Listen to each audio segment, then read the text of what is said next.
Hello, and welcome to the third game of this limited Sabbat Chronicle, A Bit of Ultraviolence.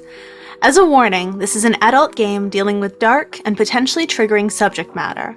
If something feels like it's too much for you, feel free to take a break, skip a scene, come back later, or whatever's best for you. So with that out of the way, let's meet our cast, and we are going to start, as always, with Ellie. Hi everyone, I am Ellie Collins. I am playing Christina the Lasombra. And over to Zach. Hi, I'm Zachary Vaudo playing Edmund, Dante Edmonds, swap that, reverse it. Dante Edmonds, this is Missy. And Andrew. I am Andrew Strother, and I'm playing Ezra Cohen the Ventru. And Sam. Hi everyone, I'm Samantha McLarty, and I'm playing Wright, the Malkavian. And our special guest for tonight, we have Sarah. Hi, my name is Sarah, and I'll be playing Evangeline, the Lasombra Primogen. And as always, I am your storyteller for this evening, Lex. So let's get started. When we left our pack last week, they just left the Westfield Towers after a none too devastating encounter with the Ventru Primogen, Mr. Fields. Christina had drunk her fill of pure blue blood, and they'd ransacked his office for any files or information they could find, and there was plenty to be found. Ezra made a discovery that he's not yet decided to share with the rest of the pack, and Dante left with a file folder on their mysterious contractor, Larkin. With their single night to complete the hit list ticking away, they decided to move on to the Lasombra Primogen, Evangeline, who can be found not too terribly far away at her 24/7 fashion installation, Il Dolore. So, let's rejoin our group and see how we're doing.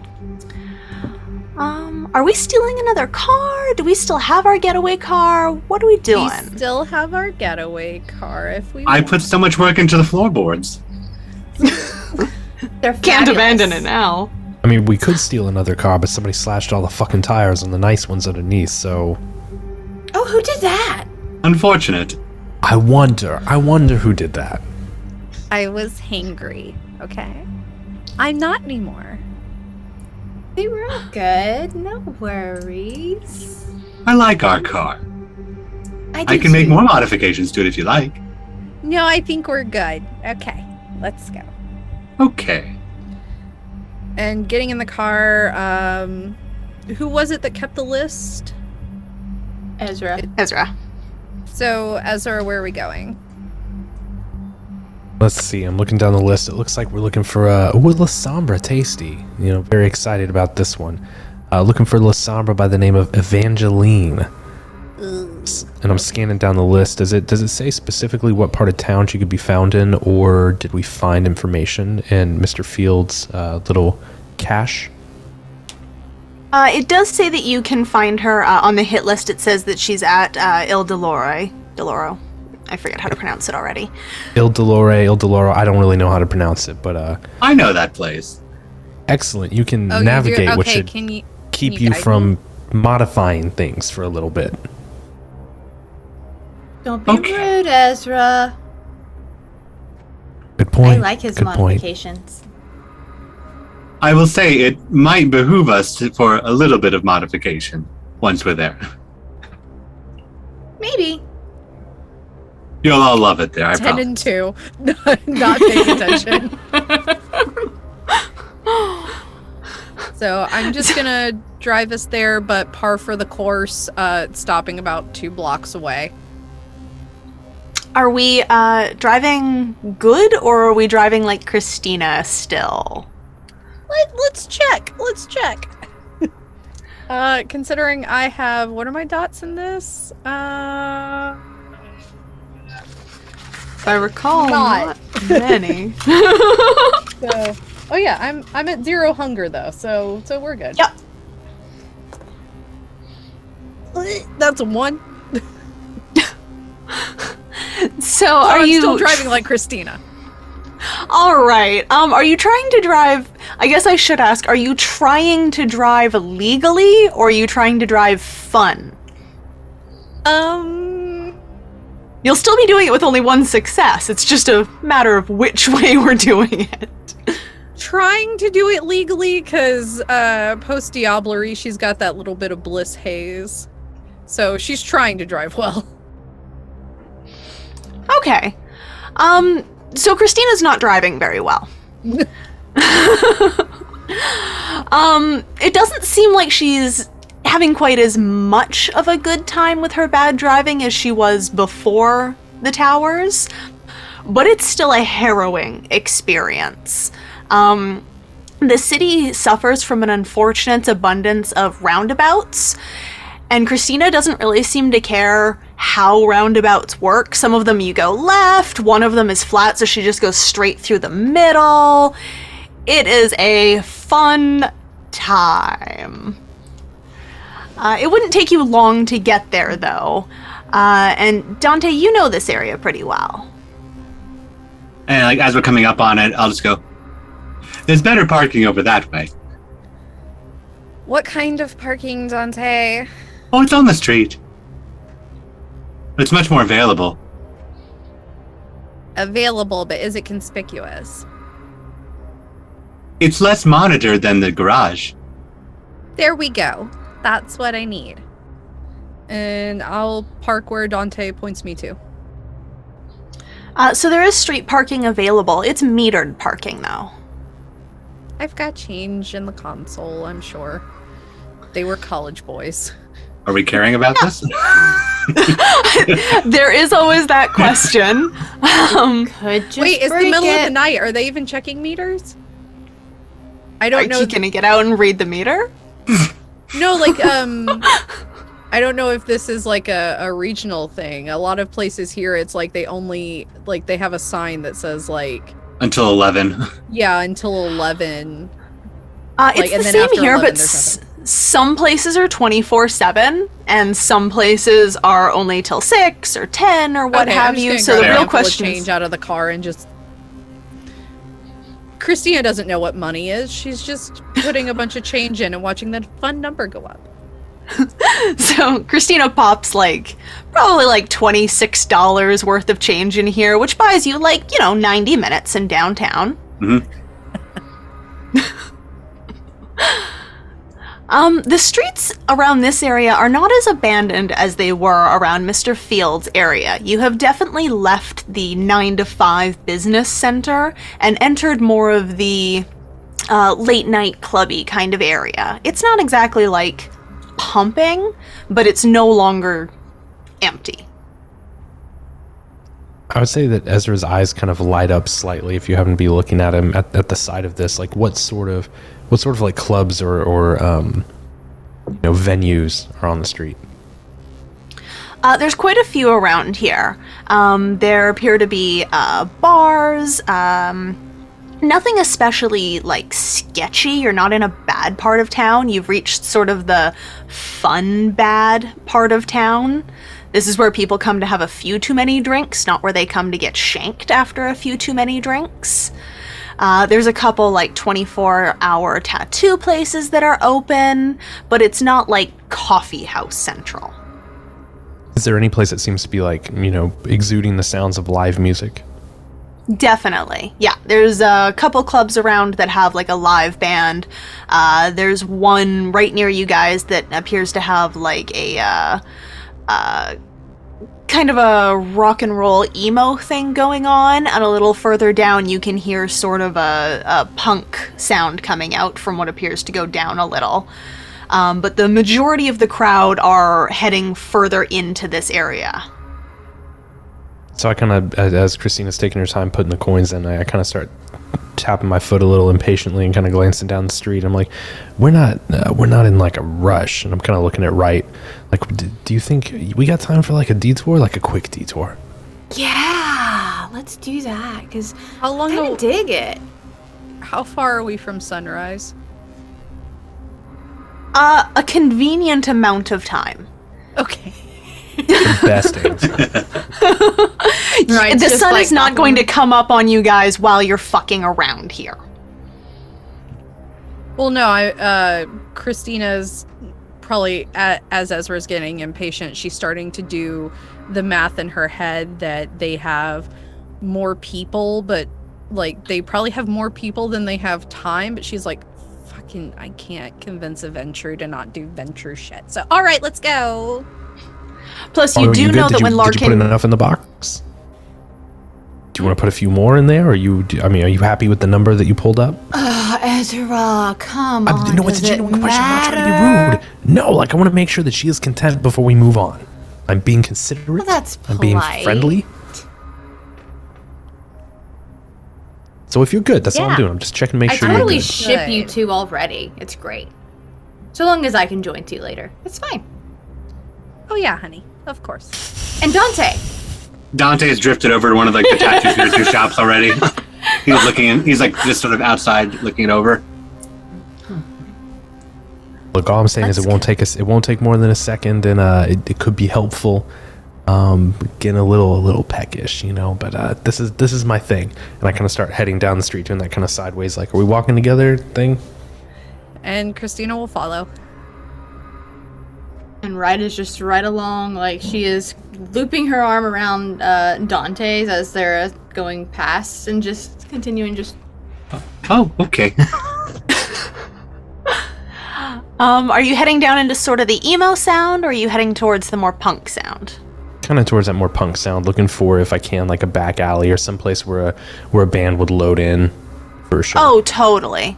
Yeah, there's a back alley, and you can see a black van with the side panel that's open, and there appears to be what is unmistakably someone's roadie sitting on the side of the van having a smoke while they play the set inside.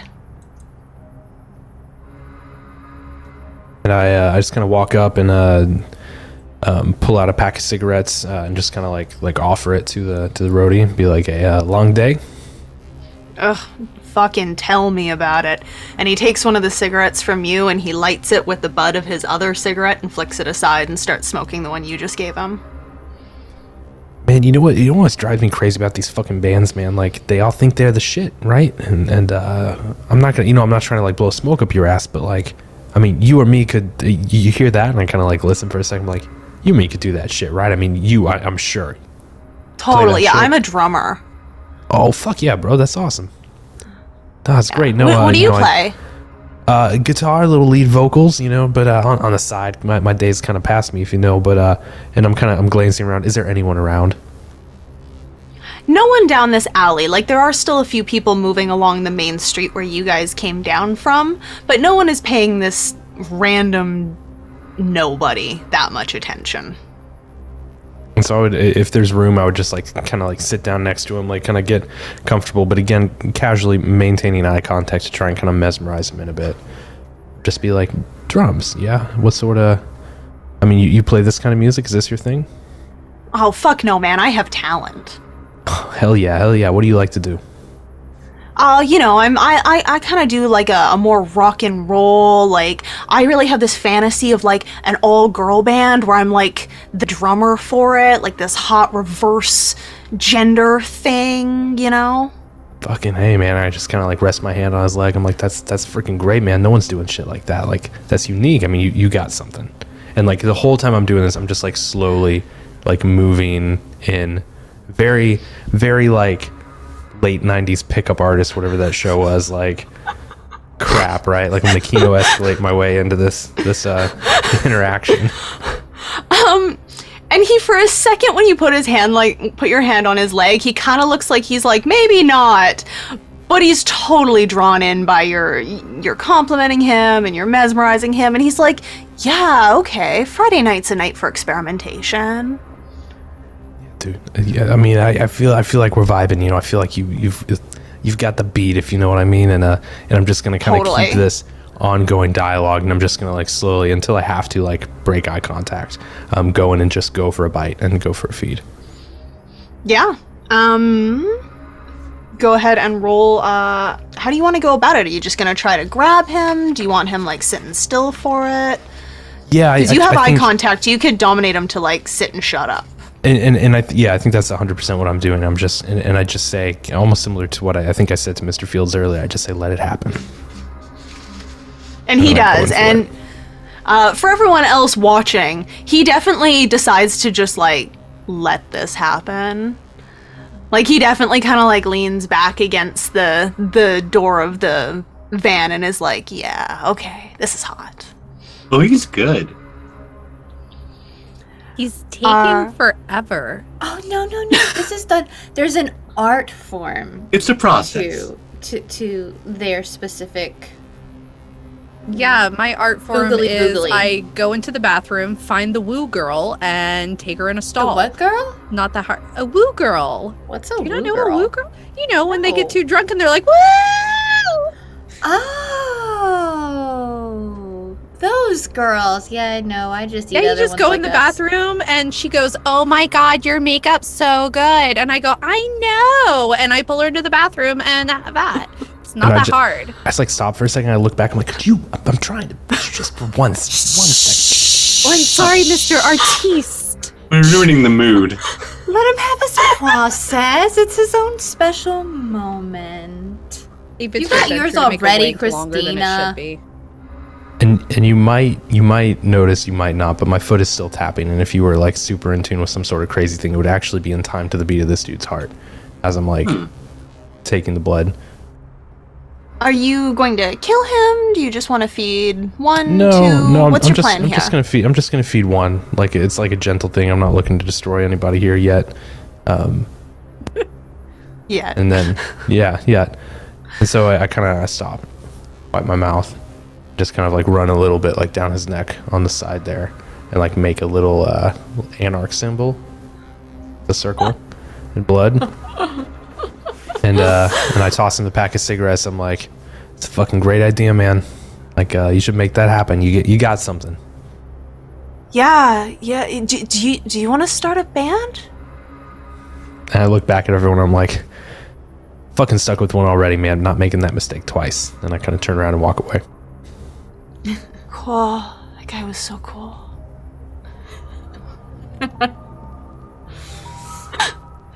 Okay, so you got to eat. Christina's gotten to eat. Dante's gotten to eat.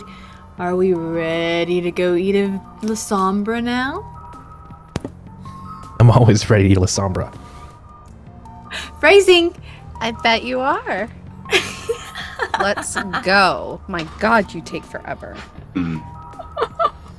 Usually Did your mother people tell don't you not complain to play about with that. your food? And Wright's just gonna look over at Dante. She's just gonna like lean in over to Dante and she's gonna like, you see this, right? I try not to. At least you acknowledge you see it. Just making sure I'm not just like, woohoo, shipping something that's not even there. It's totally there. Oh, it's there. Ah, good. And Christina's already walking. She's just... Because she's probably figuring it's less conspicuous if she walks in by herself. Nope. No. It's never not conspicuous. So Ildalore is quite the place to behold. It is a massive building that you guys come up on that doesn't look like it should be a club. It's all like white marble with these big stairs that go up to it. This doesn't look like any club any of you have seen before, with our one exception. I do so like this place. Why? Yeah, well, I mean, have you done some of your freaky shit here before? In a manner of speaking. I hate when you say that. It's just so. Oh no, trust me. The three of you are going to love this place. Come. I'll just Can't go tell up if the you're being stairs. sarcastic, Dante. And Oh, I that continue didn't on. help. I mean, does it really matter if he's being sarcastic or not? I mean, honestly, It kind of does. I mean, I have flesh floorboards in our getaway car now. it's I'm an halfway up the adventure, stairs. Christina. Come on. Enjoy the ride. No, the rides I like to enjoy are much better than this. They tend to look like you. Anyway. Aw. And I'm gonna go inside. I look down from like the top of the stairs as they're continuing the talk. Just I'm yeah. going. As soon as Christina walks past, then I'm just gonna look at Ezra and just like, here we go, and walk through. I follow right behind. So there's a bouncer at the top of the stairs in front of this massive archway. And the first thing that really strikes you is the fact that there are no front doors on this place. It is clear that this never actually closes. Okay, so it's like an open air club, or like just it doesn't have doors. It just doesn't have doors. Okay. So what it looks like, and in fact what it is it used to be a museum. So it is the size of a full museum. Okay. But the main doors have been removed. Wright is going to kind of grab Christina, and as we're gonna pull them together since Dante's up the stairs halfway, she's just gonna can I have fun? What Like kind not of the fun? other fun, but like on a bigger scale fun. What kind of fun? Just a few whispers, like the riddles yeah, in the go dark, right ahead. whispers I don't here care. and there, on a massive, kind of like a bigger scale, so that Yeah, I we'll don't give a definitely shit. have I just no want to, element of surprise at all anymore.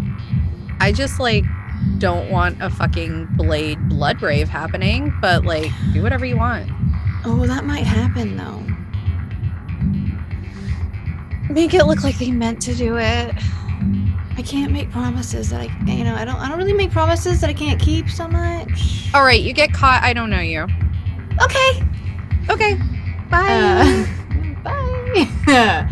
I would So go real ahead. quick, so with Evangeline, this is her show type thing. That's what it says on his hit list, is that Evangeline can be found here at her 24/7 club runway show. Okay. And that's very much what it looks like when you walk in. So the front is like this open lobby, and there are strobes, there's a bar on either side, but the main focal point of this room when you walk in is the fact that the whole second floor up top has been turned into a massive runway that encircles the whole museum. You can see people in all kinds of different clothes, from massive ball gowns with 9-foot trains, to nothing but bondage tape, to shoes that turn into the entire outfit, hair that's just massive. This is a spectacle above and beyond. I'll wait for the rest of them to just finally accrue in and just go, see? So, other question, ST.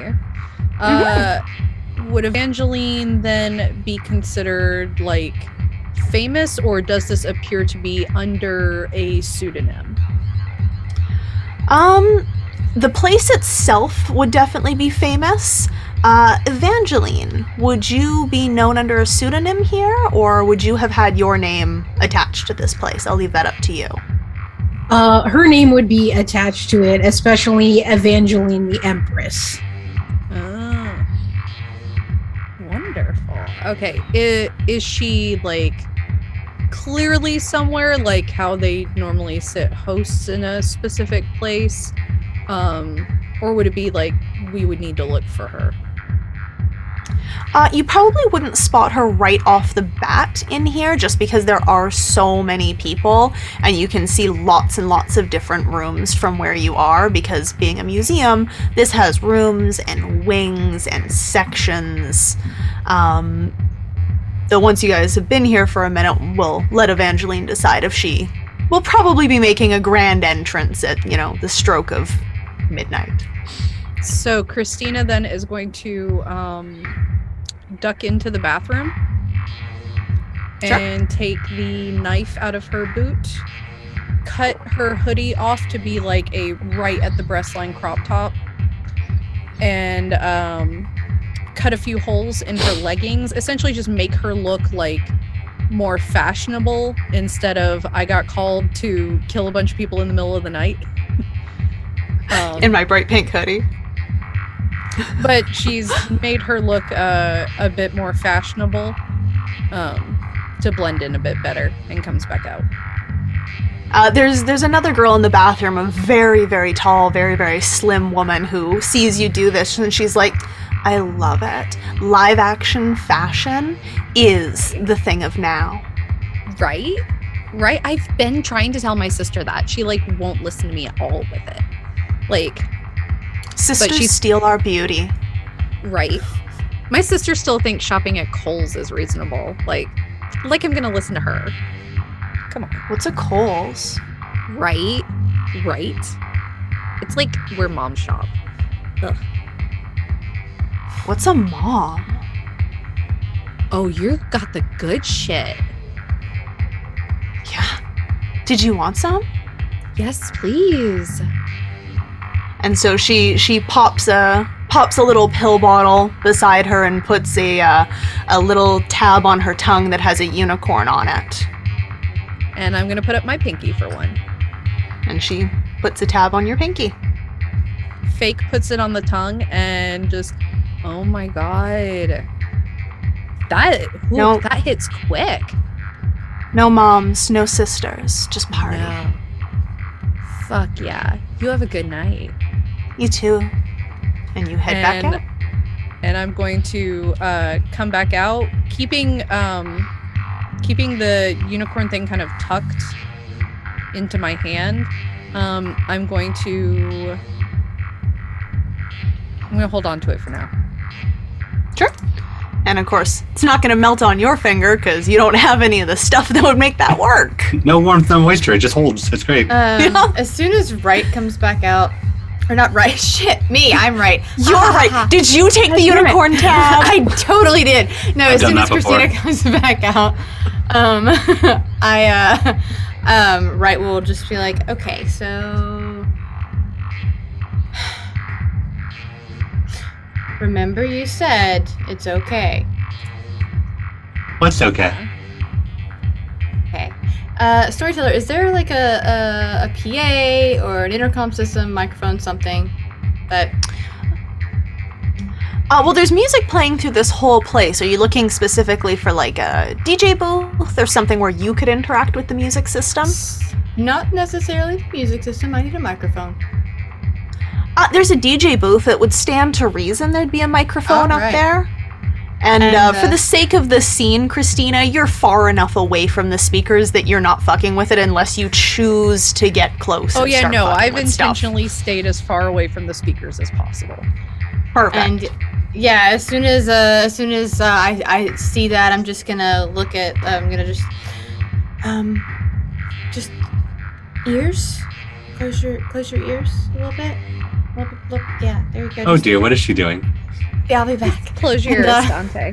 I'm gonna go to the DJ booth and I'm going to commandeer the microphone if possible. You're hot. So the DJ's, DJing away. He's got the one ear on and he's, scratching. Oh, wait, I don't know how DJs work. He's doing DJ stuff.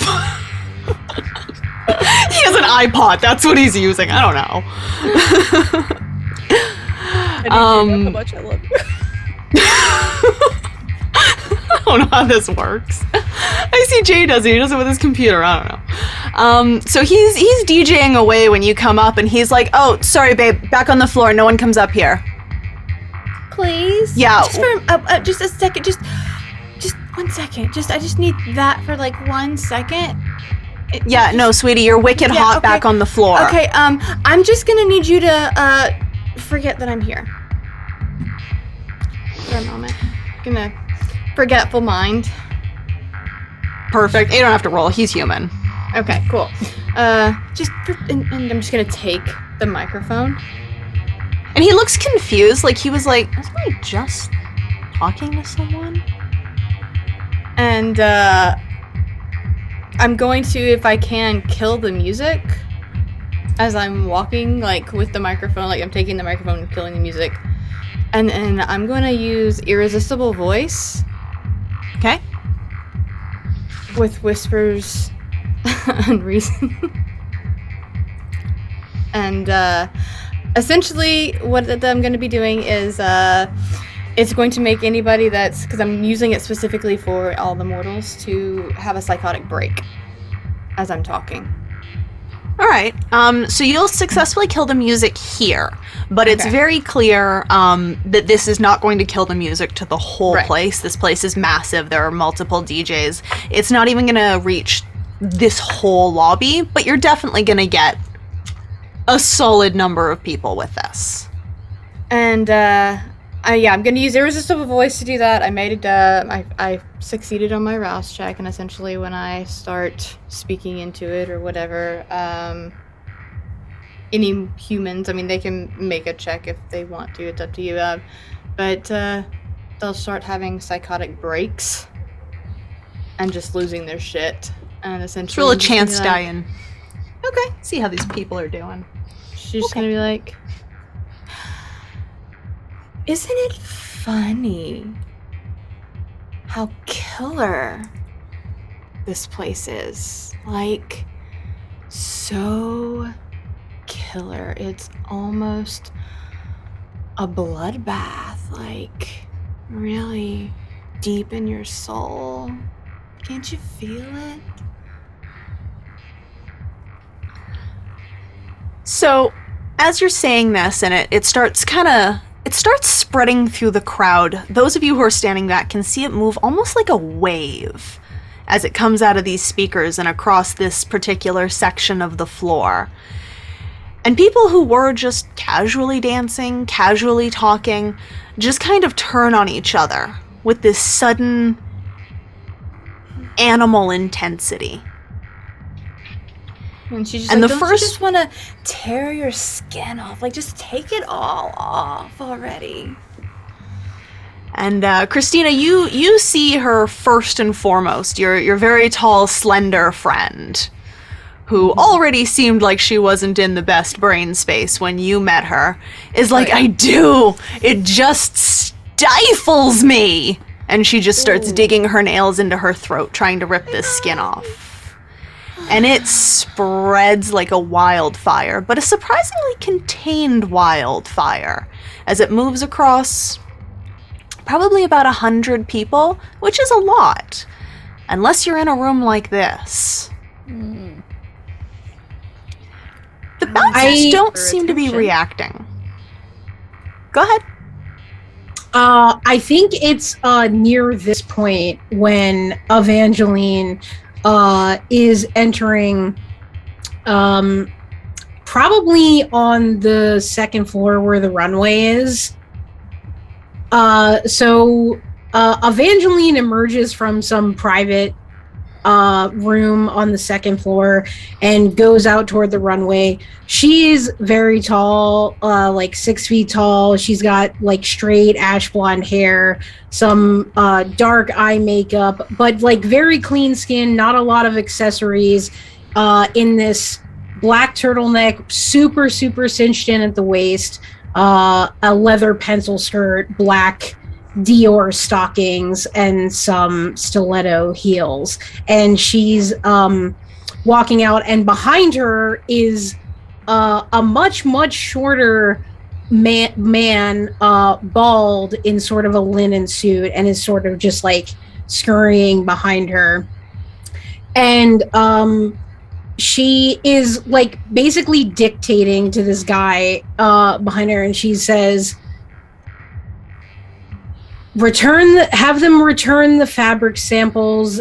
They're not what was promised, first of all, and I don't want to have to deal with them again, Eugene, so please just take care of it. Try to show even a little bit of energy and ambitious in this case, won't you, Eugene?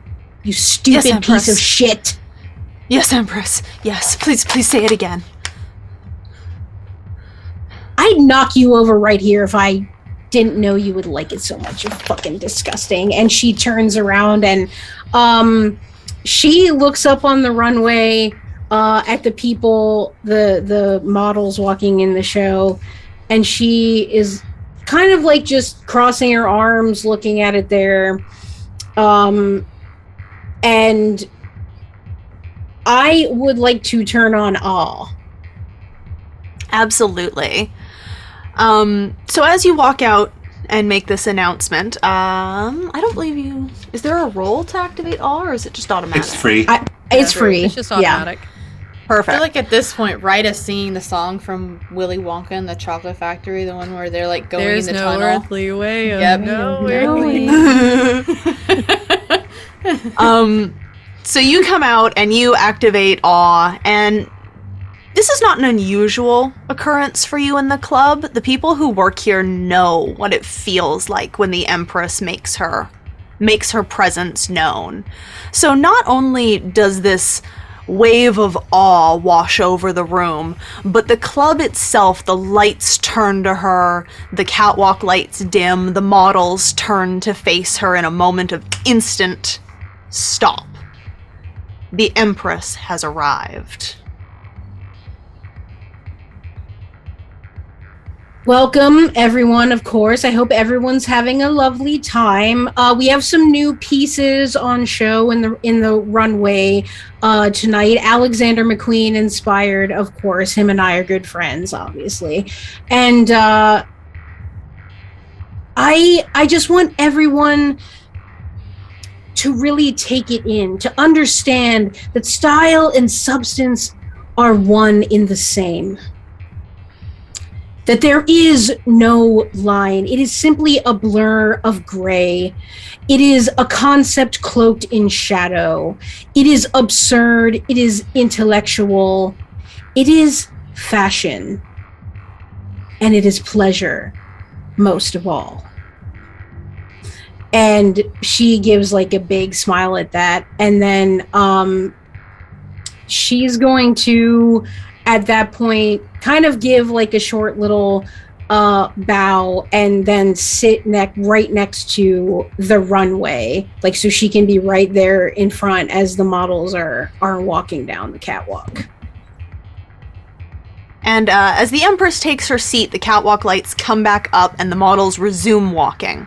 This is both practiced and natural. It's clear that people in this club understand what this club is for. When the lights come back up, though, Evangeline, you notice that about 1/3 of the lowest lobby appears to have turned on itself, which is strange to you because that wasn't part of the plan for tonight. That's more of a Thursday night sort of thing. And one person down in the club, someone nearest right who really got a dose of that concentrated insanity, shrieks up to Evangeline, "My flesh restricts my fashion, Empress!" That's an interesting insight, and she's going to then get up and as quickly as she can make her way down into the area where this is all occurring. And she kind of like views everything and the people kind of losing it, and she's like, "Primal and Prey night is Thursday. That is when the takedowns, the chases, the scratching and the scrape, that's when we do that. Tonight is just for the close and then for private engagements. Okay, so a different night." And off on the sideline to Christina and Ezra, I just go, "See, I told you you'd like this place. There's your meal, Ezra." At Evangeline's proclamation that Thursday is Primal and Prey night, a large swath of bouncers seem to just kind of come out of the darkness and start removing the people who are not obeying the theme of the night. So she's easily visible now. Mm-hmm. So Christina is going to make her way over, and I am double checking my lore real quick before I say something. That moment where you're like, I'm going to name drop. Wait, I don't remember the name. Okay. And she's just going to approach in kind of a bit of a professional fashion, but like a little showing off the goods. And just go, Miss Evangeline? Or Miss the Empress? And Evangeline just lets a pause just simmer while she looks Christina up and down. I can't really decide if I like this or not. There's something about it that says, yes, it's casual but intentional, but then at the same time it feels very fast fashion H&M, which is not really what we do here. So, I know. I know. My apologies. I was sent to you. Not for a job. He didn't describe it that way. He said that you could use an extra pair of hands. Mr. Zarathustra? Over across town. He said we'd have a lot in common and that you might need a set of hands. Oh, yes. Zarathustra, he... that sly dog. Yes. Well, an extra pair of hands. I mean, there are a lot of things that you could put your hands on, or we could make something happen. I wasn't really looking for help. I didn't have any appointments on the book. I'm going to have to curb stomp Eugene's head for this one, but sounds like you need a new assistant. Sounds like he's miserable. He has his uses, like you have to have people to do the mundane things. So that's what he did. Yes. Is that so? Mm-hmm. The daylight things. Yes, I can't always attend to those. I'm very busy. Mm-hmm. So what is it? Tell me about your skill set, your experience, your interests. Are you, things are, we operate on a different level here than most places. This isn't the clubs in DC or the leather archives in Chicago. This is a different experience entirely.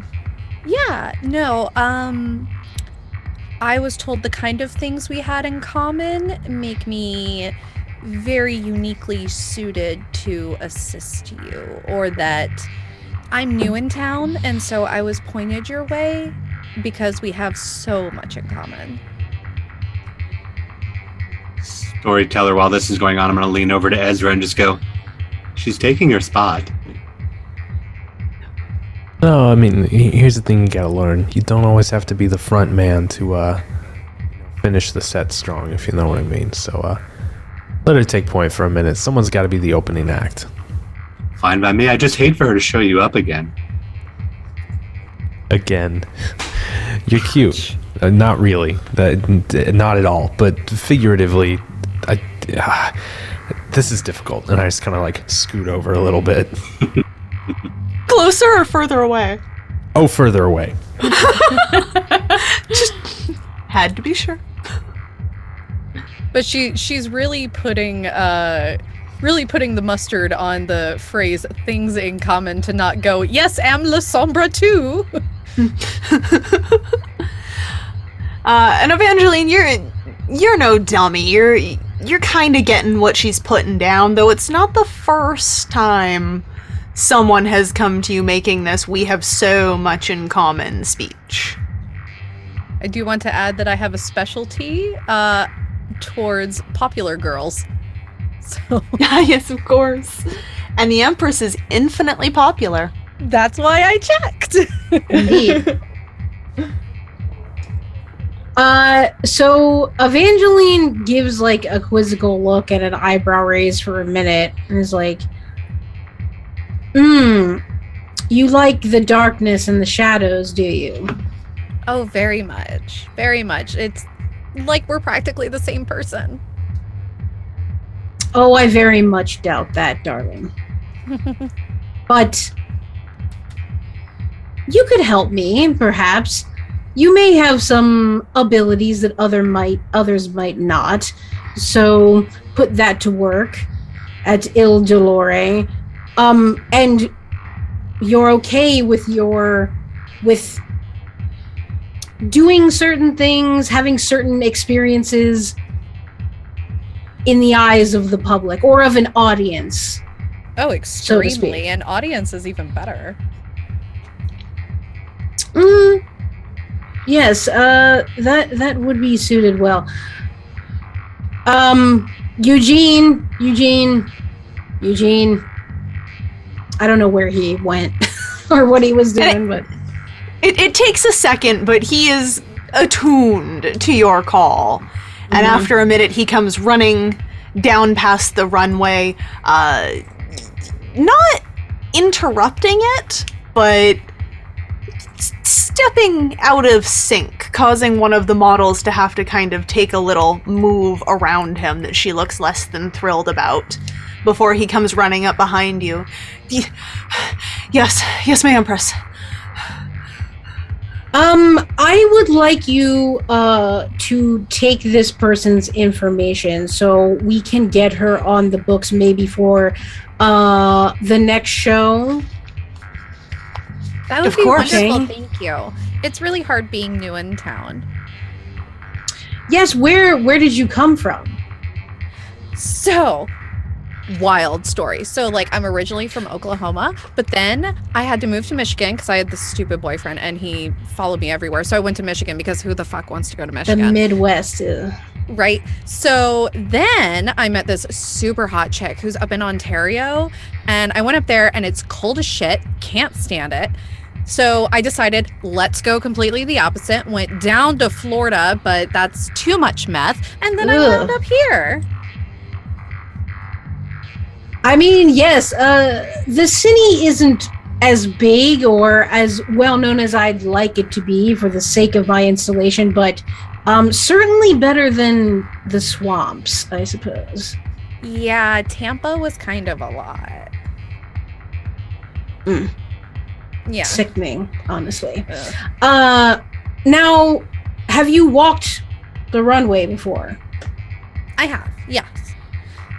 Mm-hmm. Granted, it was in those other cities, so I probably need to be brought up to your caliber. Absolutely. And how are you in wearing difficult clothing? Oh, quite well. And she sort of like gives another pensive, like up and down look. I can squeeze into things that I probably shouldn't be able to. Interesting. Yeah, there is some of that. Well, what I'd like you to do then is I'd like you to observe the show that's going on here. Notice how they walk, their entrances, their demeanor, their faces, and just observing the crowd here tonight to get used to the type of individuals that attend this gathering, this Totally. unbelievable piece of art that I've created. Absolutely. Is Eugene still standing with us? Yeah, Yeah, you think Eugene he is still should be. standing there, nodding away, taking notes. Gonna go, would it be possible, and you can totally say no, if we could have just like a 2-minute chat, like somewhere a little more quiet where we can speak a little more openly? Because I had a couple questions with being new and I was pointed your direction. And Evangeline looks at Eugene just straight down the nose and is like, fuck off, Eugene. Yes, my Empress. Thank you. Thank you. Maggot. And he runs off the other way. Wow, he's kind of gross. Again, so- he has his uses and I will keep him around as long as he is useful to me. Makes sense. Are we decently private now with him gone? I was probably going to start leading Christina to like one of the side rooms.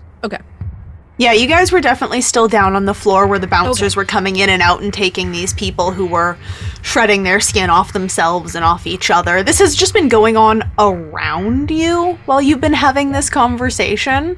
And perhaps Evangeline should be more concerned about it, but she assumes that the bouncers will basically remove any unwanted guests that are behaving in a way that doesn't suit what's going on right now. So she pretty much is like, whatever.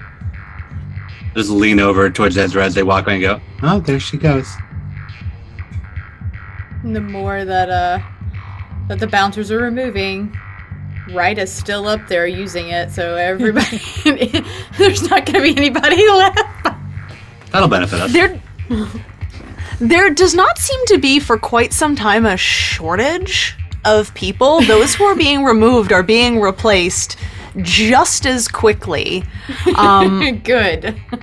By the time you start to move off, assuming you guys are going to be following Christine, you would notice that. I was going to say, sorry, just real quick. When Dante says that, I'm like, where she goes, we follow, right? Do you want to do your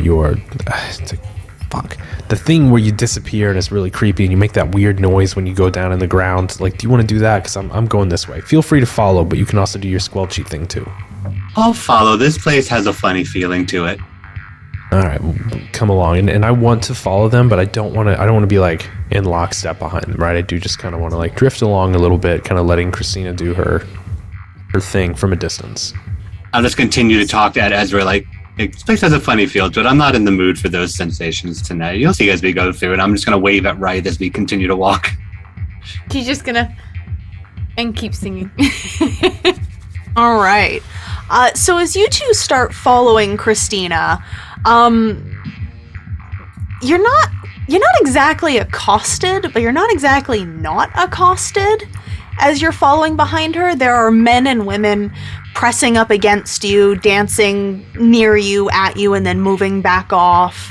A young man comes up to Dante at one point and kind of like runs his hands over your face and is just like, "You're magnificent." Oh, you are wonderful. Have you had any work done?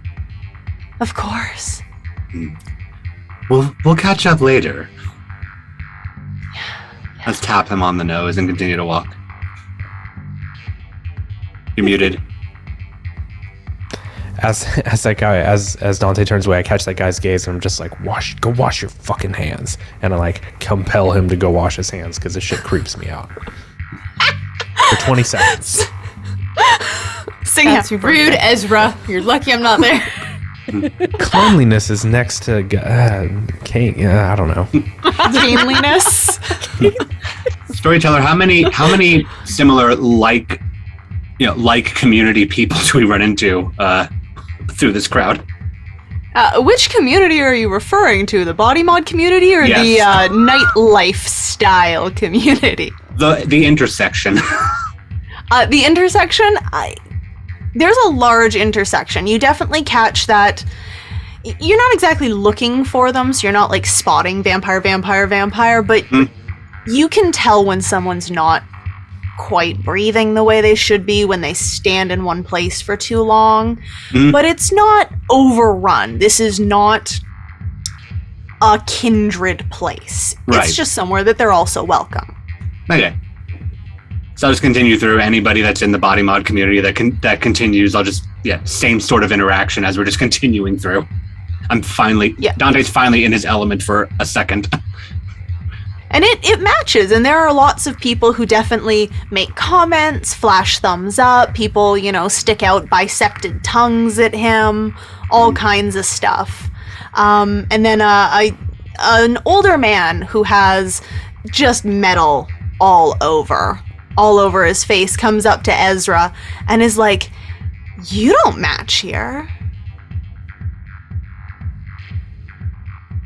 And I just look at him and like I'm getting visibly irritated and uncomfortable in this, and I just like I kind of like grab his shirt and pull him in close, and I'm just like, "You should go kill yourself."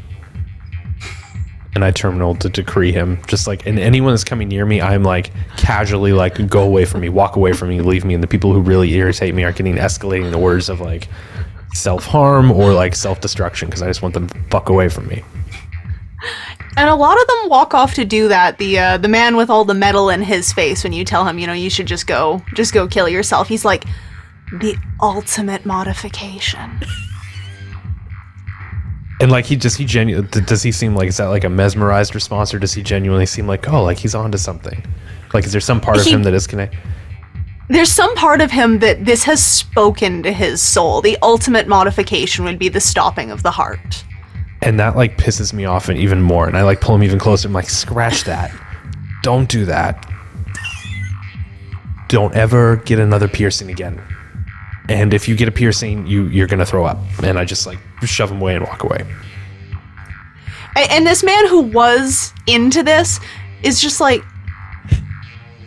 as he starts touching all this metal in his face, and you see him kind of go a little green around the gills, and when I say gills, I mean it. I look back as we walk, and just to Ezra, I go, he was a good customer.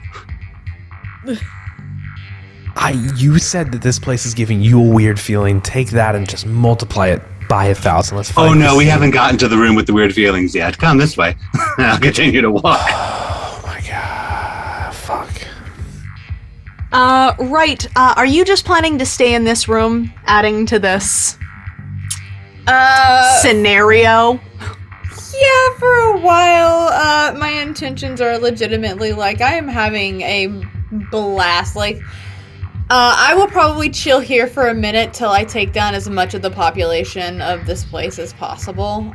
Because, it's just. Will you let these three go off on their own, or when they start to leave your view, are you going to stop this and follow them? I will probably let them go off. They can handle themselves. We're Sabbat, right? If they can't handle themselves, what good are they, right? So yeah, I would let them go off on their own, and I'm just gonna continue to do my essential fucking everybody up thing for a little while, at least until there is a significant drop in clientele because of I guess you could call it because of you now. Like that's gonna be what the thing is now. Because of me. Kind of. I would give the DJ back the microphone if he is still there. I'm sure he's probably there, like scraping away at his skin at this point because he was really close to me. And then I'll just be like, "Here you go, thank you," and then make my way to where I saw them. And hope I don't get distracted along the way. So the thing is, depending on how long you'd stay there, you might lose sight of them. That's all I really want to know, is if you're willing to then have to find them again later, or if once fine. They start. Okay, perfect. So you are busy with this. You got your own shit going on. While Evangeline is leading Christina, followed by the other two off. And I actually think this is going to be a good spot for us to take our break for the evening. Please rejoin us in about 5 minutes when we find out what kind of room Empress Evangeline is taking us to. So we'll see you in about 5. Bye.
Welcome back. Let's go ahead and rejoin 3/4 of our pack, deep into the midst of Ildelore and face to face with our Lasombra Primogen. Evangeline, I believe you were leading Christina to a separate room. Yes, indeed. So I would just lead her to whatever room is free, which I assume I can probably determine because the other rooms have distinctive sounds emerging from them. So you also have like a light system, so there's like a red light that goes on when these rooms are in use. Great, love it. So yeah, whatever is the open color, green, I'll lead Christina in there, and once we're both inside, I'm gonna close the door and lock it. And then, so the room, this is like a pretty standard, like, equipment room. There is a spider web made of chains. There's stocks. There's like a very like well upholstered chair with like a box underneath it by the feet, probably for boot blacking, and various other accoutrements. So Evangeline actually takes a seat in that upholstered chair, and as soon as she sits down, she closes her eyes for a second, and when she reopens them, her eyes are pitch black with the oblivion sight, and she, without saying anything, is going to concentrate to drop the Stygian shroud. So I'll make a rouse check for that. Yes, I did pass. Fabulous. And so storyteller, it's kind of up to you how long this takes in terms of a turn concentrating. And I just want to have it fill the room, because I assume the room is not terribly large. No. Okay, cool. So that's what I'm doing. And am I allowed to talk while I concentrate on doing that? I don't know the rules. So the first question is, Christina, are you going to react to her trying to do this? Because you would recognize what she's doing. So if you're fine with it, then I'm fine with her talking through it and all that. I'm fine with it. Christina's gonna let it happen. So then we'll call it, a few seconds it takes you of concentration, which you can talk through, since we're not doing like combat rounds that we have to account for here. Okay, cool. That makes sense. So she's kind of got her fingers steepled and her eyes kind of cast downward, and she gestures to another chair before the shadow falls and is like, "Please sit down." And Christina will. And she just starts in right away. Have you presented yourself in front of Prince Aiden yet? So I was told that the protocol in this city was that I was to present myself to you first and make sure that I'm allowed to be here by clan, and then to go to the prince. Yes, that is normally the case. I just didn't know the manner of your entrance to the city and how that had all shaken out. I do apologize for the bimbo act. It's a little bit easier to skirt by the mortals, as it were. And you see a very large, scary smile spread across her face, and she's like, "We are the great manipulators, after all." So yes, my name is Christina. I moved here about, it's probably been 3 nights ago that I got settled into my apartment. And it took a little bit to find you. I apologize for the delay. It's no matter. You got here eventually. And I am very busy, as you can see, with Ildelore. the international acclaim is certainly growing, so that keeps me busy most nights. Do you have any particular plans now that you're here in the city? Admittedly, I don't. The purpose for my moving around wasn't entirely a lie. I have an ex-boyfriend who is an apostate, and I have been doing my best to stay away from him.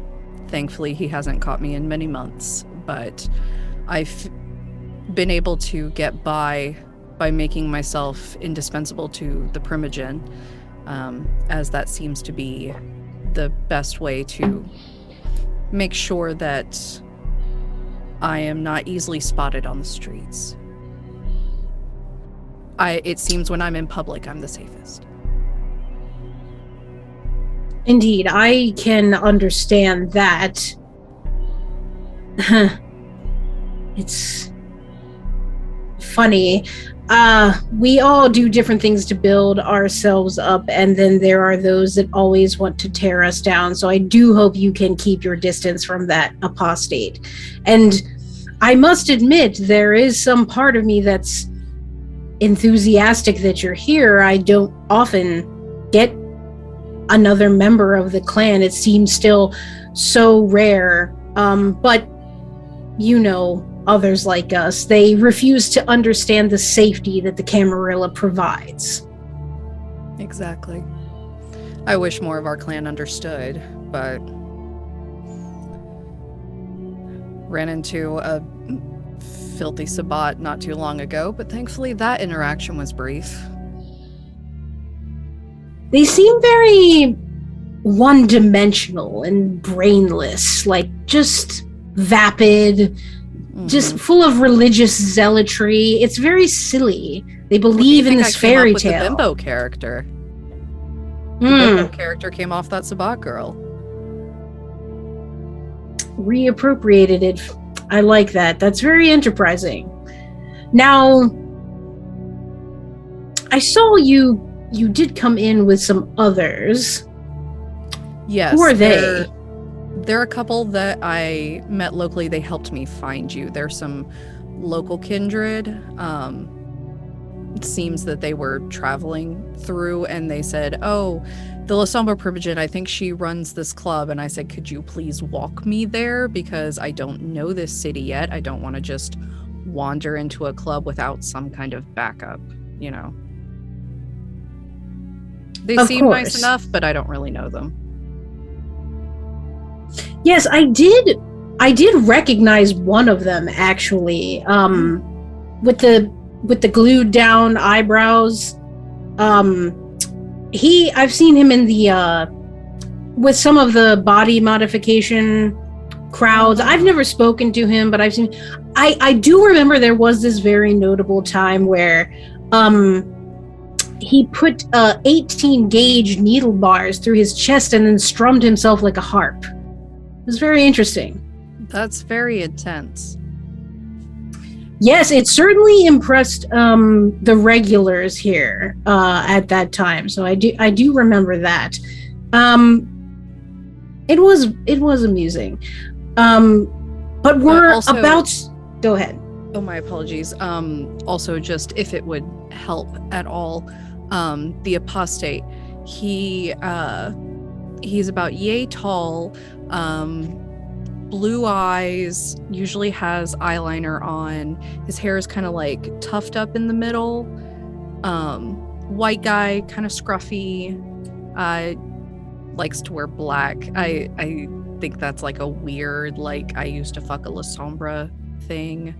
But yeah, so if you see him around like that, it's kind of a shoot on sight thing. Oh, well, good to know. I mean, if he's an apostate, destroyed on sight, as you say. And men hang on to the strangest details, don't they? When it's a...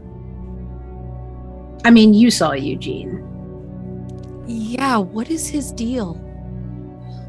Oh, he's a long time holdover. He likes the way he likes the whole interaction. I probably don't hate him as much as I put on, but I mean, I put it out plainly. He's useful to me to doing my daytime tasks, the things I can't be bothered, my laundry, my shopping, all of that stuff. I simply don't have time, and he's just more than happy to do it, and I don't even have to pay him. So that works.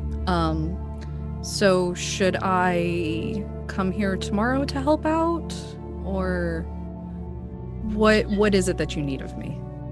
Right. So I think, yes, tomorrow night you can come. You can meet some of the other models, the people in the background, get an understanding of the operations here.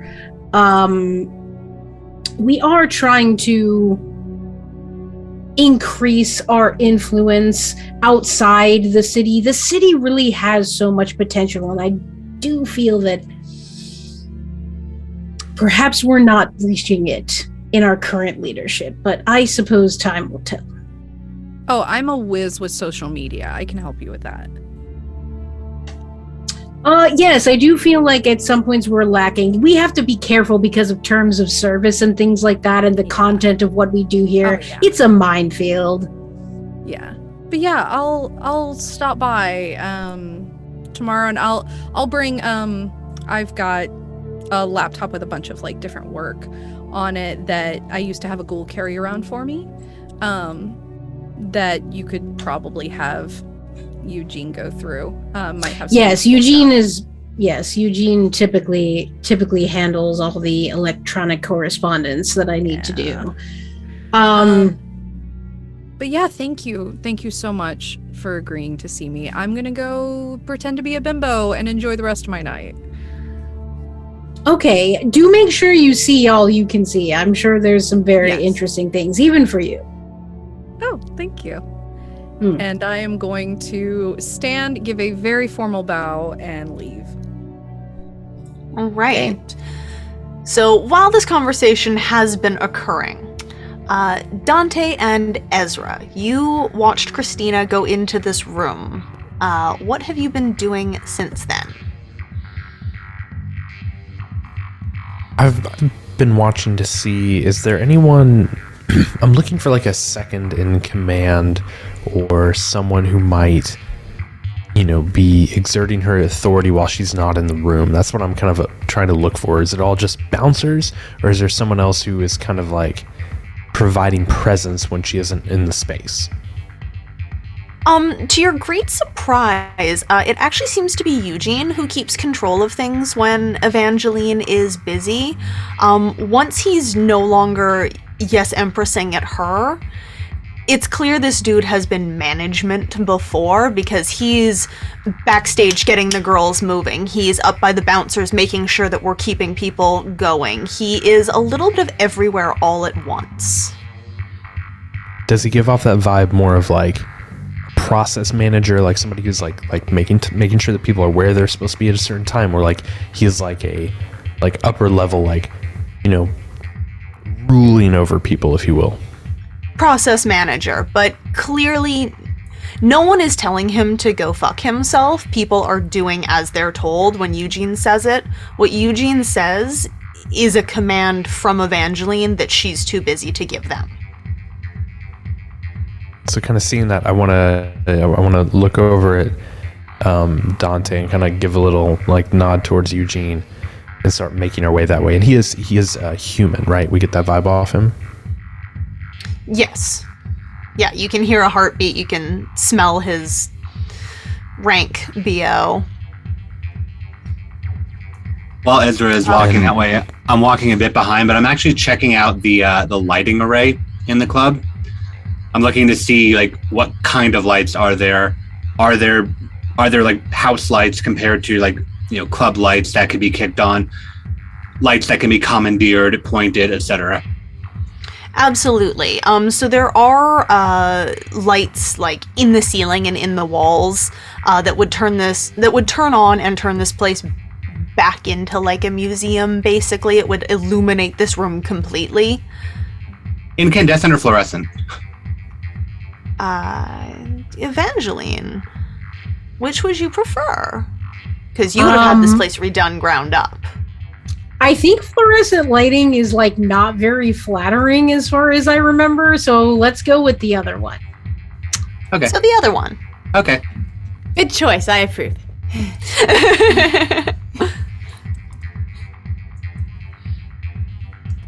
Oh yes, I'm just taking note of like what lights are, and if I see house lights, I'm looking see if there are visible switches, or do I have to like get somebody to flip them all, etc.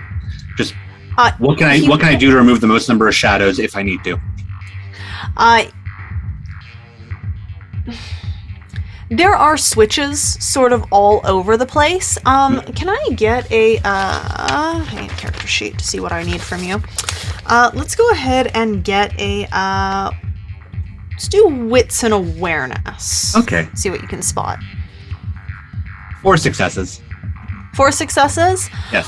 So there seem to be an awful lot of light switches all around, but there is like a main DJ sort of up by the furthest part of the runway away that has what appears to be some kind of like master switchboard behind him. It seems likely that in an emergency, this place would be the one to go to flip on the full house lights. Okay, and I'm just following behind Ezra, taking note of all this as we head back towards Eugene, probably in the same direction that Wright was. Yes, right. You were also keeping an eye on Eugene, if I recall. Yes, I was paying attention to him as I was doing the crazy, making people crazy thing. You know, just the usual. So you do notice that the crazy making has thinned out a fair bit. What really stands out to you is the fact that while there is fewer people, it's the caliber of people that seems to have gone down a little bit. While these were fashion-forward, sexy people initially being brought in to replace the ones being taken out, you definitely notice towards the end a bit of a downtick in quality. You're seeing a few more ripped jeans rather than leather pants. You're seeing a few more band t-shirts than corsets. It's clear the bouncers are keeping this place full and pumping, but that through the course of you doing this, they've exhausted some of the best stock, let's say. Okay.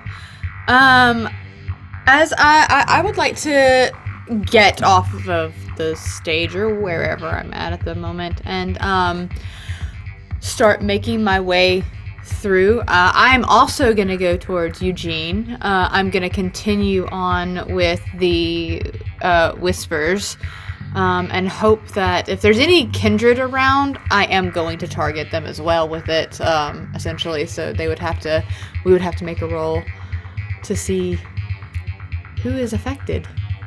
So it stands to reason to you that whether or not the other vampires in this room understand what's going on, they understood that something fucking sketchy was happening on this dance floor.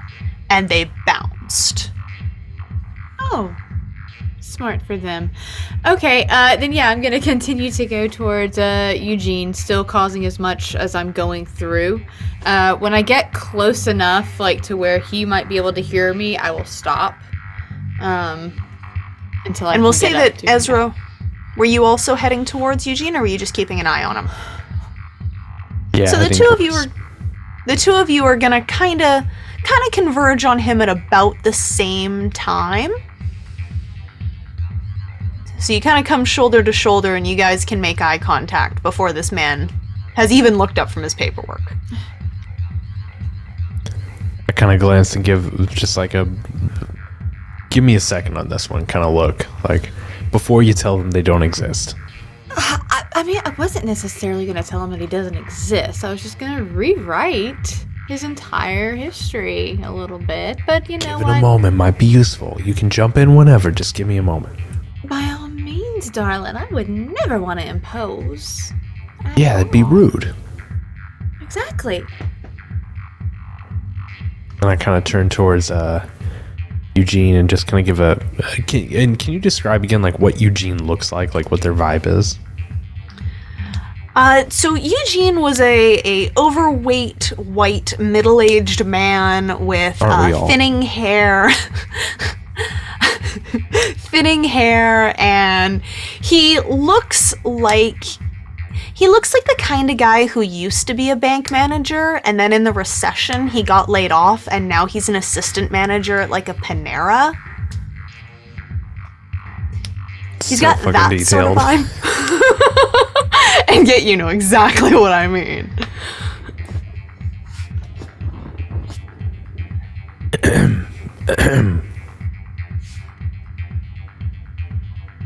Yes. Hey, sorry, I can tell that you're very busy. But you run this place, right? Well, the Empress runs this place. I am merely her servant. Yeah, but you run this place, right? I keep this place running, sure. That's what I mean. I mean, somebody has to. Somebody has to be responsible for the ins and the outs when the Empress can't be here. And it seems like that person might be you. Yes, I would say that's my job. It's very impressive, very impressive. Anticipate her needs before she even has them, to dedicate myself to the betterment of her day to day, to ensure that the Empress need never sully herself with the meaningless. And I'm assuming that I buy all that, right? Like, it's definitely not an act. Oh goodness, no. This man means every word of it and then some. God, I fucking get it. Like, is there anything better than serving the Empress? And you do it by fucking keeping this place running. I mean, what the fuck? That's amazing. Like kudos to you. Like, we're here, and I kind of gesture at Dante and Wright. I mean, we're here to serve too. And I'm gonna be honest with you. Like, did you see the broad that you went back there with? Of course. I mean, like you're with her, Dan. You're the most trusted here. Did that shit give you a bad vibe? Well, the company the Empress chooses to keep comes from all walks of life, and I would not be one to judge anyone who would partake of her very company. And I want to, like, kind of lightly compel, I think it would be in this situation, just like, but like something was off about her, right? She certainly had a detailed story. And people with detailed stories are usually making them up. And you get that because you're attentive, and your job not only is to keep this place running, but to protect the Empress, really. I mean, without you, she's at risk. I don't know if I'd go that far. I would say that without the Empress, I would be lost.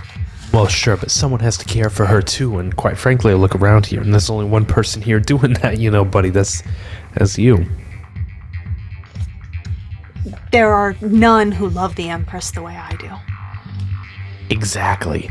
And that's my point. There are those of us who love her, but not as much as you do, but we want to make sure she's protected and taken care of. And I'm concerned, as a concerned citizen, about this lady that she might have taken back into her space. So I'm just curious, is there another way back there to where she is so that perhaps we could keep an eye on her to protect her, to take care of her, to provide coverage in case things go a little sideways? And are you compelling with this? I mean, nonstop. Like, it's just nonstop, turned on thick. Like, yeah. And I don't think I'm mesmerizing, so I don't think I have to arouse. But now let's see if Eugene's poor mind can. Do you want me to roll? Wow. Sure. Give it your best.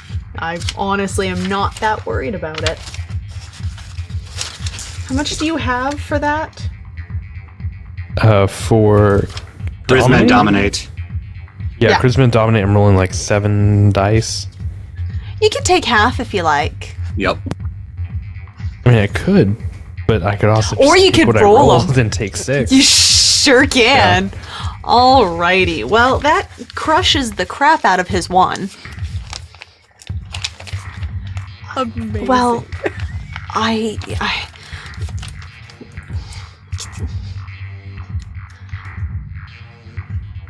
all of the private rooms have closets, and the closets all have fake backs.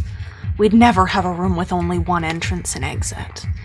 If you go down through the kitchens and take the delivery entrance, it'll take you to a little hallway. You can get into any of the rooms through the back. So you're saying there's a fake bottom in every closet? Exactly. Yeah, that makes sense. Okay. No, it's good to know. We can utilize that to take care of the Empress, because we care deeply. Is there one in particular that might get us closest to her to intercept anyone who might want to harm her, you know? Are you asking for a way into her private rooms, or? No, not a way in. A way to keep an eye, because again, remember the lady that you saw, sketchy, right? Odd. Yeah. Very weird. Very weird.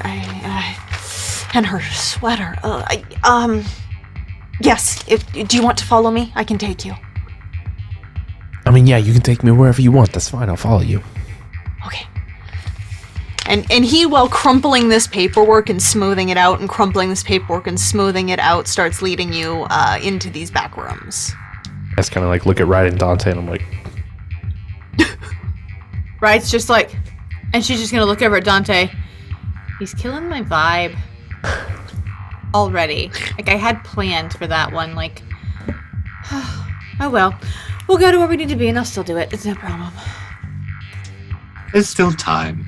There's always time. You get me, Dante. That's why we're such good friends right now. Okay. And she'll just start going. Let's trail behind. I was not invited, but I'm just going to trail behind. I was going to say, there's no way Wright's going to let you trail behind. She's going to loop that arm again, and we're going on our merry way. Okay. Oh, dear. And she's just going to be like, did you see what I did out there? Like, that was so fun. I did. It was a lovely performance. Thank you. So Eugene takes you through a back room, through the kitchens, and staff are asking him questions, and it seems pretty clear that they're expecting him to have answers, and he's just kind of shooing them away, because you've gotten him all riled up about what might be happening to his Empress in this room. I will say, the more people that come in, if they start coming in from like my angle, I will just continually look at them and just go, walk away, and compel on each person that comes near. Walk away. Walk away. Bye-bye. Bye-bye. So the couple of times it seems like you're about to get swarmed by people with questions, Dante just sort of handles that. Until he takes you into the kitchens, and he opens a walk-in fridge that is not a walk-in fridge. It leads into a long, very, very narrow hallway. This is obviously designed to be a secret passage for all intents and purposes. And he is going to lead you along that and bring you to a small door. And we're going to stop right there because we'll hop back to Christina. We have now reached the same time together. Christina, you were just about to head out the door, as I recall. Yes, so I'm going to leave the room and do as Evangeline instructed, go back down to the runway and just kind of watch things. But she did not follow me, yes? Evangeline, are you planning to leave this room, or are you going to let Christina walk out first? Christina, she'll let Christina walk out first. She kind of, I think, wants like a brief moment to herself surrounded by the shadows, I think, once Christina walks out. Comfort blanket. Comfort darkness. So no, Evangeline does not follow you out. Okay. She's gonna go down to the runway, actually pay attention to the show for a minute because it's quite nice. It is. And kind of like under the weird like little hook of her hoodie over her boobs, pull out her Razor phone and text to Ezra, "Be my crazy boyfriend." Ezra, you get this text as Eugene has led you and is just standing in front of this door now. Kind of look at my phone and shrug to myself and slip it back in my pocket. So Eugene's standing all the time. Eugene is standing in front of this door, and he's like, they would have gone in this one. It's her favorite. So is this like right into her room, or is there more of a passage, through it for security reasons? Well, this will open up the back of the closet, and then there'll be closet doors, like a closet. You seem very aware of closets, and so I appreciate that distinction. I'm very familiar with them. You know what? I get that vibe. You know what? I think that you're probably needed right here, actually. I think you're needed right here. Right here is where you're needed, right? Right here? Always right. Hi, sweetie. Look at me for just I just want to say that, your past is now my past. What you knew before, it's gone. It never existed. Instead, what you know is me and only me. You don't know any Evangeline or any other kindred or prince or the city or this club for that matter, except for when I need you to, you see. You only know me. You've only ever known me. You never had a life before me. It's only been me. Do you understand what I'm saying to you? Like it's just me. You've had nothing ever existed except for me. Let's get a roll for that. All right. Yeah. And I'll let him have his roll against it. It's gonna be a good one. Yeah, that's what I thought. That's a big one.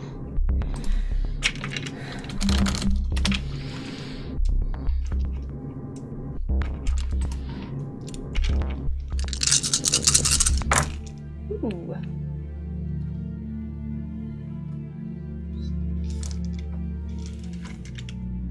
8. 8? All right. And this is tabula rasa you're using? Yes. All if I need to, I will spend willpower. Because it does require 10 successes. Okay, then yes, I will spend my willpower and get those last ones. Hold on. It's just such a cute threat. If I have to, I will spend willpower. I will do it.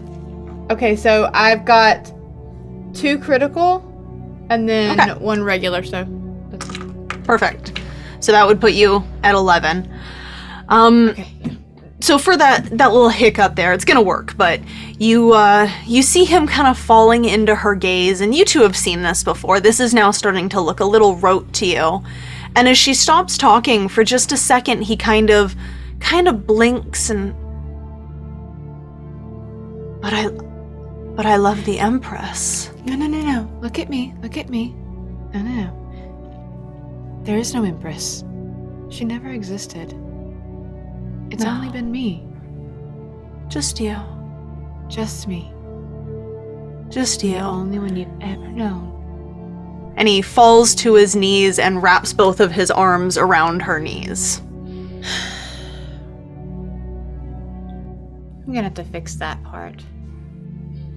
And he's slathering at her. My queen, I've waited for you.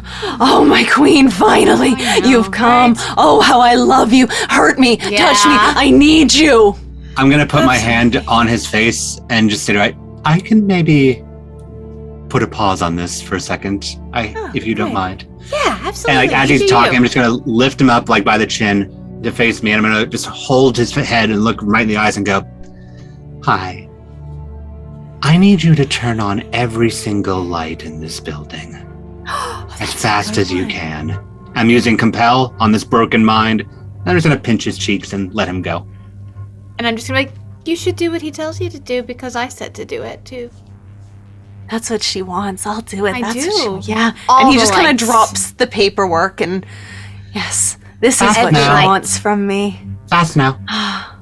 Yes. Fast? Okay. And he dips off. There we go. That'll be helpful. I like it. Yeah. Thank you, Dante. See, we're such a good team. And Ezra, you did a good job getting us here. Now, we should wait like 2 seconds to make sure all the lights come on, right? I think that would probably be wise. I don't know thought what's so, too. behind that. Oh, and yeah, just because we don't know what's behind that, I'm gonna activate Eyes of the Beast. So like what? 3, 2, 1, 5, 4, 3, 2, 1, 10, 9, 8, 7, 6. What? I guess once. Oh, go ahead. I was gonna say you're the numbers girl. I follow you, but Dante, what was that? I was gonna say once like if we can tell at all like that like the light underneath the door like gets any brighter, I think that would probably be a decent cue. So once that happens, if we notice that, I'll point to that. Sounds good. Let's hop back to Christina. What are we doing? So I am, and I'll roll for this if I need to, doing a quick scan to try and find Ezra. You would not be able to see Ezra from your current vantage since he was taken through all these secret passages. Okay. So looking around, I don't see him. You don't see any of your 3 favorite freaks. Okay. And still no Evangeline? Not quite yet. Okay. Is there a bouncer who's by himself? Yeah. Okay. I'm going to go to that bouncer. And I'm going to lean up on his chest with both hands. Just, oh my god, you are so hot. And I'm going to use my pinky to put the unicorn tab in his mouth. And I'm going to use compel to go, can you please go tell Miss Evangeline that my evil, crazy boyfriend is here and I need her help? And he was at first doing the like, oh no, we don't touch the guests kind of thing, but that does not last. So he gets the tab on his tongue And I gotta do my charisma and dominate for that compel. And he's impaired. Yup. Yep, that's why I gave him the drugs.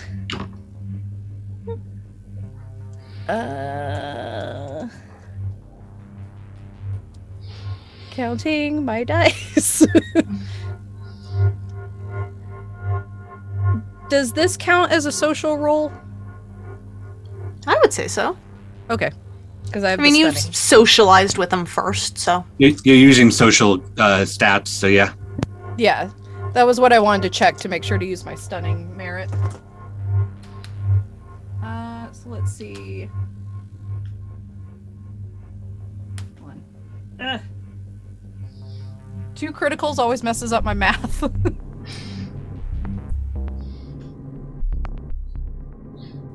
7. 7? All right. So With it critical. works.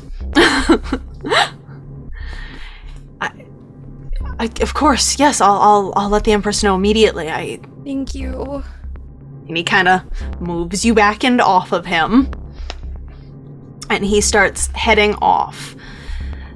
So it's at this point, Evangeline, you are just about to gather yourself. Are you leaving the shroud up in here, or are you going to draw that back in as you're planning to leave this room? If I'm planning to leave, I'm going to draw it back in. Yeah. Right. Masquerade. Whatever. So the shadows withdraw to you, rejoining with yours.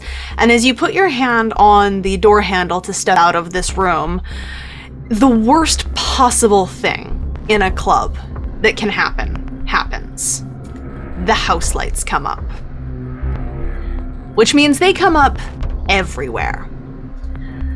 So in this room that you're standing in, this, lovely boudoir, red lit sex room, is suddenly awash in this white office building light, and it illuminates, the threadbare carpet, the stains on the walls, the chips in the wood. You three in the hallway don't have as bad of a time. The house lights come up for you, but they're much more like emergency lights above you, so it's just a gross hallway that's now a gross hallway with a little more illumination. Christina, you get the worst of this by far. You are in a nightclub where the house lights have just come up mid-party. So all of the sexy, sweaty people who were having the time of their life are suddenly illuminated for the real people that they are, complete with flaws and exhaustion and smudged makeup and all manner of mystery, all manner of taboo just leeches out of this place all at once. The models are too thin, the people are too ugly. It all just evaporates. That's when I say to the others, that's our cue. Yeah, go ahead. Go ahead, right? Oh, I was just gonna say, as soon as we go through the door, I'm going to try to, as soon as I make eye contact with Evangeline, I'm going to try to use Chemistry. All right, so you guys are going through both doors rapid fire, I assume? Yeah, like rapid fire, and I'm trying to. I'll give you a bit when we go through the door. That's kind of like made to cover what Wright's gonna do. I will say, as I come through the door to catch her attention, with the lights all coming on, I just go, "Clap on." So there's a noise behind her. Smart. So Evangeline, you hear this. Not only do you hear that awful sound of outside, of all of the sex noises disappearing, and the like, oh, who turned on the lights? Oh, who are you? Oh, don't touch me, of everyone out on the dance floor. But you also hear that closet door behind you open, and Dante announcing clap on. And as he does, you just hear me yell, "You fucking whore! I fucking knew I'd find you here. What the hell are you doing?" And I just like bust in and I'm just yelling at Christine. She's not in there. Not in there. She walked out. And I go, and I realized that retrospect, but I wasn't aware. But we weren't aware either. You did not know that when you guys went in here. She was in here. Yeah, none of us did. Yeah, you had no clue when you busted in. And I look at Wright and I look at Dante and I'm like, Wright's just gonna look at Evangeline and she's just gonna go, higher, higher, burning fire, making music like a choir. And Chemistry. I'm gonna make you think you're on fire. Okay, hold up now. Yeah, let's give Evangeline a second here. Yeah. Clearly, all the stuff happening at one time. A lot of things happening at once. Okay, so I do want to make sure I'm taking stock of everything. So yes, Dante and Wright and Ezra are emerging from the closet doors, which my back is to. Which is why I made the noise to draw your attention. You were facing right, which we have not definitely acknowledged that she's going to turn to yet. Yes, but that's why I made a cue, just to see if it would lead to that, because totally, and we can roll off for that if we need to. Mm-hmm. But okay, Evangeline, cool. all these things happen. Okay. So I think there is momentary confusion for her, like anger and just general being irate because things are being ruined at a very rapid pace. So she probably like lets out an expletive and probably like instinctively calls for Eugene. It's just like, Eugene, what the fuck is going on? And she I think she is like turning around to the clap on. I think that was so unusual that she's like whipping around to be like, yeah. So I turn around and I'm like, you what are you doing in here? How did you get me? Her. And I'll point towards Wright to draw her attention to Wright. And again, just like the higher, higher, burning fire, making music like a choir. I mean, I probably look over to right, I assume, when Dante, like, gestures over.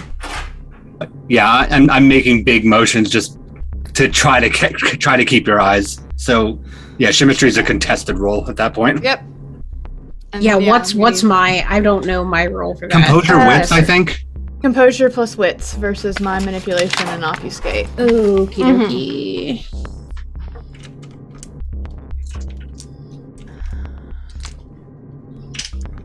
Oh boy. I had my own party member do this to me in another vampire game just to troll me. Ooh, that's a good roll.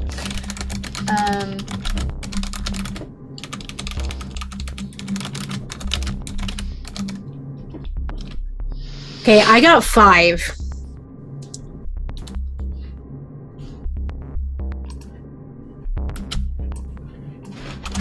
I got 7, but I'm considering re-rolling my willpower. No, I don't have to re-roll my. I was about to say I'm considering doing my willpower just to make it a really big one, but I'll wait. Fine. I'll save the willpower for another day. It's fine. Yeah, I get 7 on that one. All right, and you are making her think what, sorry? That she's on fire. Is it the visual or is it the tactile, out of curiosity? I didn't even consider the tactile part. I'm gonna say it's probably just visual for this one. Perfect.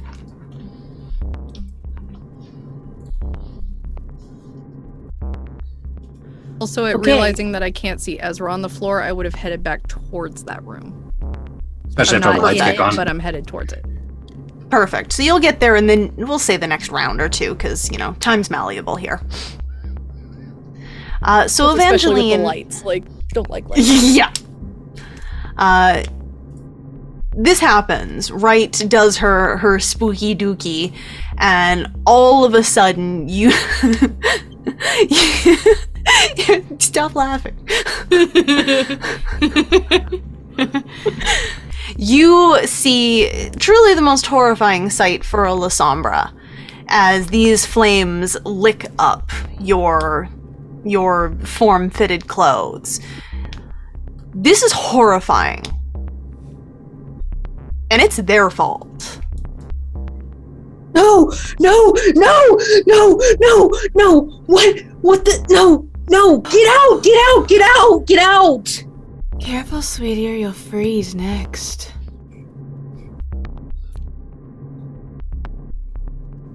I guess I'm kind of wondering to what degree am I impaired by this illusion? Like, how? Ross says you have 2 dice penalty on your your rolls and whatnot, but you lose your next active action, but you're operating at a penalty because you're believing the illusion. Right. Okay. So that's what we'll do for the second. Evangeline spends her action kind of just flailing and trying to do the put it out thing, which will be enough time for Christina to arrive at the door, since you knew where you were going and you didn't have to be led there by Eugene. I'll just look to Ezra and go, do you want to get her or should I? That's a dumb fucking question. And I turn in towards her, but I'm also looking up because I am looking for Christine, and I'm seeing is she in the room? Is she coming in the room? Gotta make sure you perform for Christina. Ooh. Yeah, and I'll be walking up with him just to watch this happen.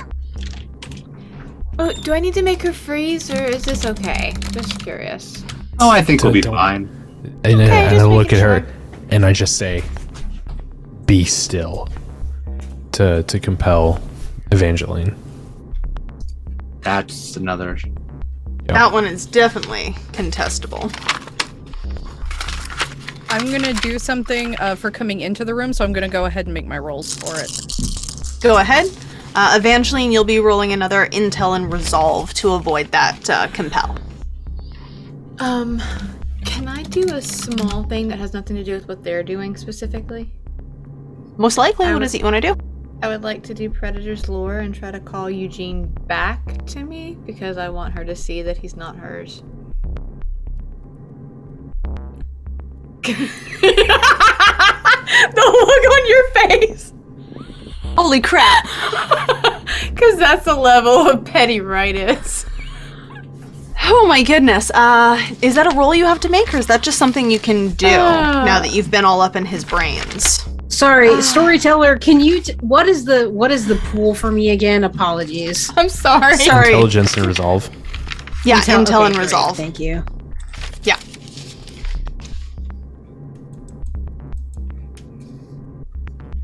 Six. And Lex, I just sent you mine for cinematic purposes. Gotcha. All right, we will intro you with that at an appropriate moment.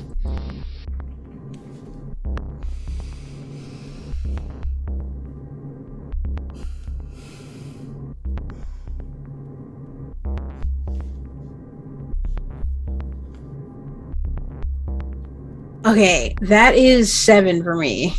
7 for me too with a crit. As I recall, ties go to defender, is that right? And not if it's a crit. I was gonna say if it's a crit, he might get the Goes advantage. to the over. crit. If no crits, it goes to defender.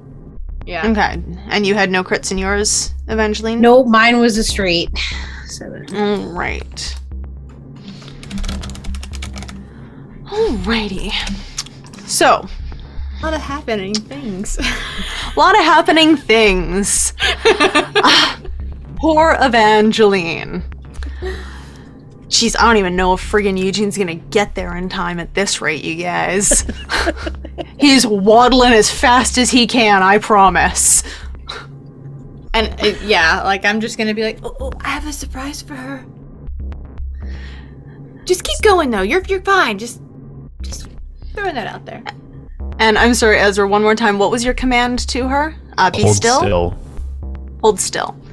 So, to your great horror, Evangeline, not only are the lights in your club up, not only is there fire spreading up your legs, though it doesn't feel the way you would expect it to feel, but now this fucking guy has commanded you, and you feel yourself lock into place at his words.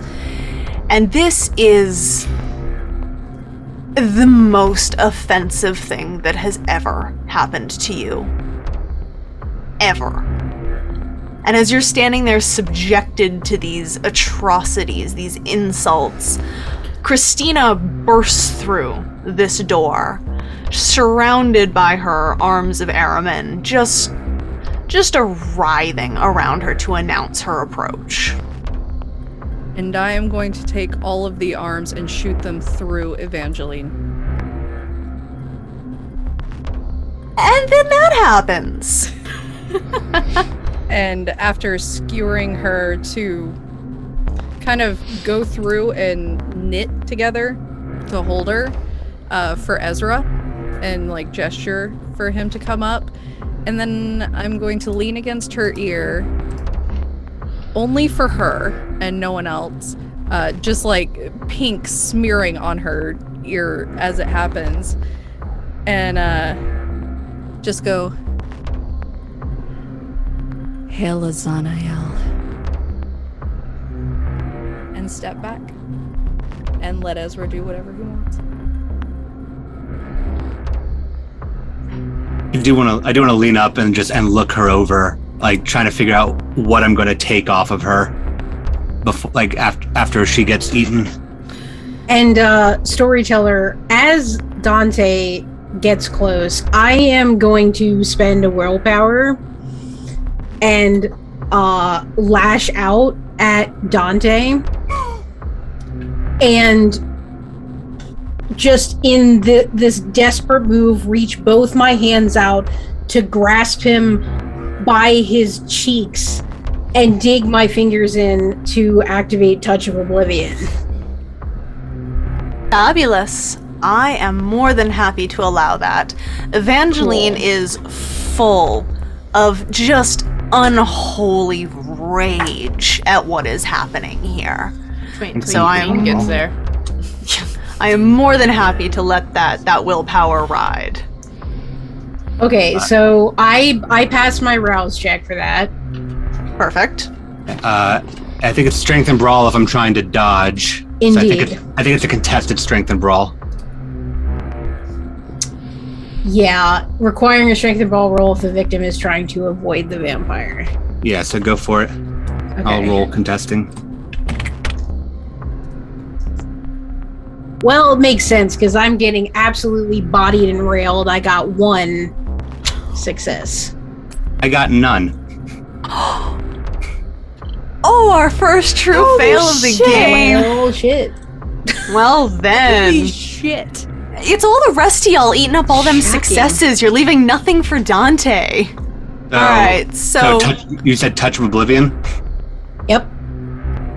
So That is- that means 2 levels of ag. And injury. Mhm. directly to the face. Mm-hmm. So fingers sink in, and I just feel like the wither happen. And, So as you all see, Dante's face just starts to not even tear away, it almost starts to collapse inward towards him. I'm gonna push him if I can, like to get him away from her. You had stepped back to wait for Eugene. Okay, So gotcha. technically Ezra, I believe, is the closest right now. Christina, you're a little further away because you sent the skewers in. And I would just kind of like one hand sweep her hands away and grab her like by the face and like pull her face back directly towards me. Knowing that something happened to Dante, but like in the moment, that's secondary.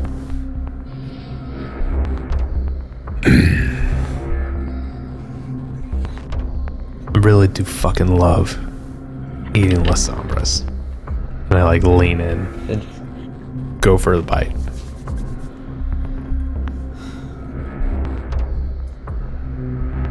And for Diablerie, I roll. Yes, something. Strength and resolve. Yeah, Not a lot. Against her blood potency, I believe. yeah. It's just 1, so. Yeah. Hold on, I'm taking a fucking picture. Is that a good picture or a bad picture? That is a good picture. That is 3 10s. I Wow. rolled 3 dice, 3 10s. Nice. I'll throw it in Discord. in a minute. Holy fuck! So that's God. so that's So- 4, and the third My just counts as 1, Evangeline. right? So 5 successes, plus my blood potency. So 6. 6 successes. So Before she fully vanishes, because Christy is gonna be like, fuck yeah. Before she fully vanishes, just to be a cunt, Christy As you is do. Christy is gonna go, you know, I think I will present myself to the prince. Oh, And So- when she says that, like Ezra would stop for a second, and he would just kind of like I'm assuming that passed, but like mid feed, and just like wipe some off and like hold a hand out to Christina. And she will lick it. And Ryan's just gonna go, wait, 1 second. And wait for just a second. She's like, is Eugene coming? Like, is he coming through or? he's going to. There's one Okay. other thing we have to deal with before Eugene gets here. Okay. Well, then never. I will then just tell her, I kind of took your person away from you. Hopefully there's Can no I hard speak? feelings. Can I speak? Yeah. I mean, okay, so we'll I- say you're Yeah, I holding on to haven't- I this haven't, like, done last anything final to your mouth. thread. Like, all the arms are through your torso. Okay. So you Gotcha. are on this last final thread of your life, just kind of leeching away to these monsters. But And- you have a moment. Okay, so I hear Wright say that, I think. What exactly did you say about Eugene? I kind of took your person away from you. a lot of bit because you're kind of a bitch to him. And I so don't like mean people. with, I assume, just like the last of her essence, she kind of just is like, take him, you crazy bitch. And then Evangeline crumbles away. So now it's Ezra loses one humanity, and then he rolls his current humanity after he loses the one plus blood potency versus Evangeline's resolve in blood potency, and that will determine if he gets anything. So I roll my what now? Your current, so you're going to lose one humanity, and then you're going to roll that plus that current number plus your blood potency. Evangeline is going to roll her resolve and blood potency, and the margin of difference is how much XP you get. And if she beats you, then you lose more humanity. And do I roll with the blood potency that I get from No, not yet. Diablo? Not yet. Okay. No. Because you might not. I love how I just trust you blindly. I'm like, whatever's actually Right? is probably true. I have the page up. I mean, I think the same thing. I'm like, Zach? 4. And 4 to Evangeline 2? got 2, so that's 10 experience points that you get. And Towards- I will send you her discipline spread after game, and we'll figure out what you get from that. Yep. So, you guys are having your moment. You've spread this fingertip of blood across Christina's mouth, and Wright's all aflutter with it. Dante, Mm-hmm. you're having a bad time right now with this Mhm. Oblivion's touch to the face. Mm-hmm. Don't you have a thing that you have to I have to deal make a with for willpower that? roll. Yes, you do. Would you please make me a willpower roll? That's 1. That's 1. Are you holding it together, or are you going to choose to just kind of let this go? It's not as if there's any kind of masquerade holding you in check. I am Path of the Beast, so I can't Yup. let it go. I can't hold it in. I have to let it go. Which means that Dante is just like touching his face and feeling the holes and just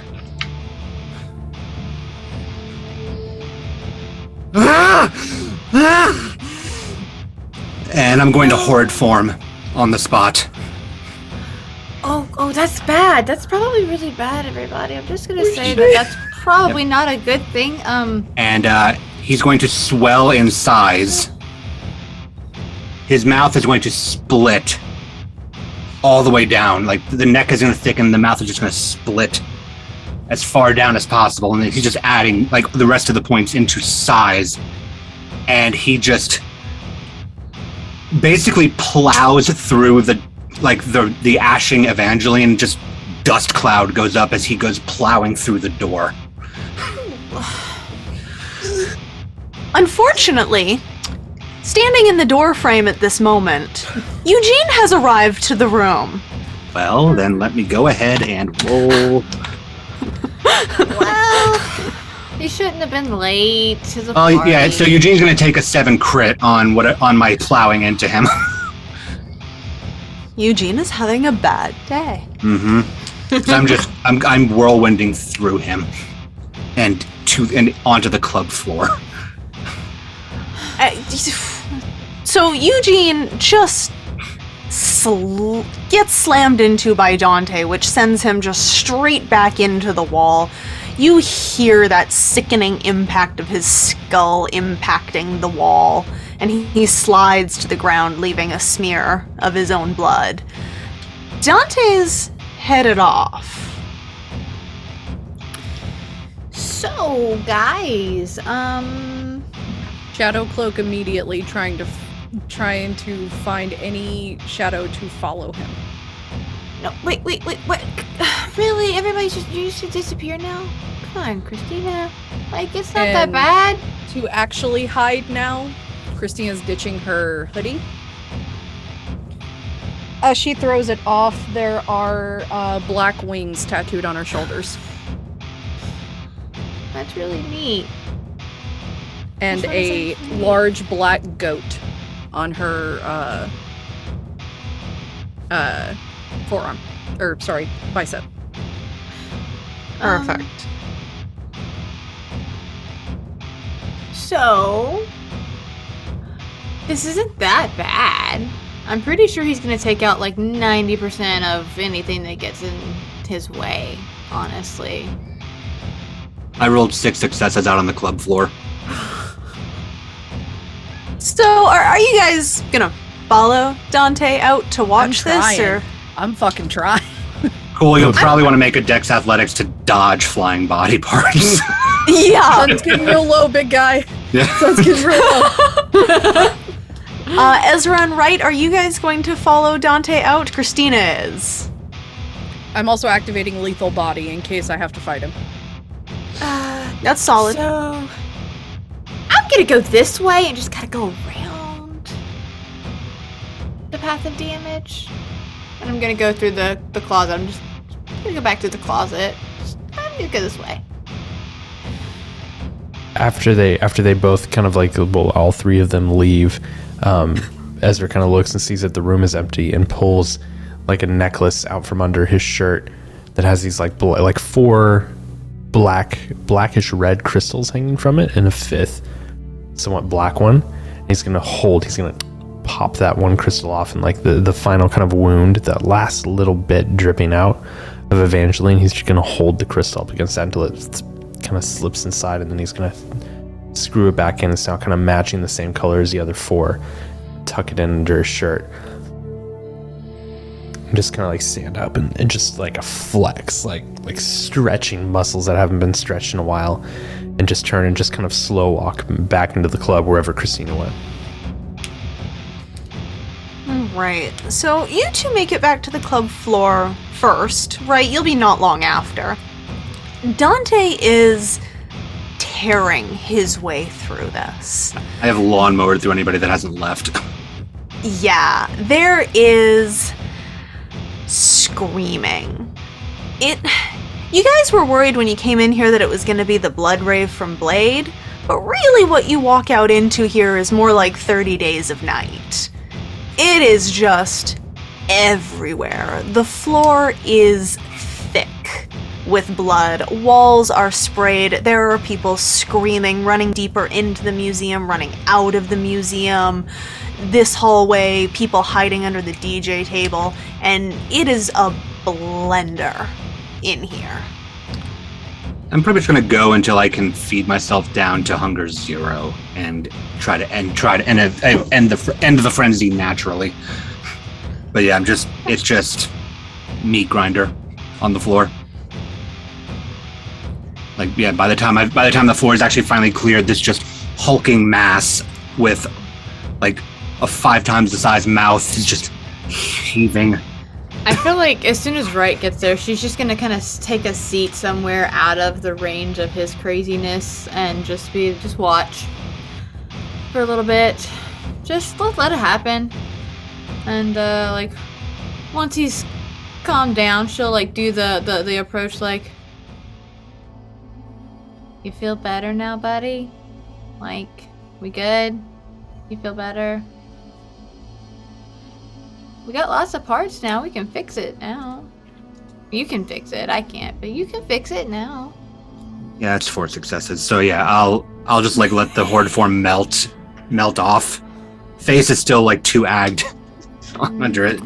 She'll just lean down like, I mean, it's not that bad.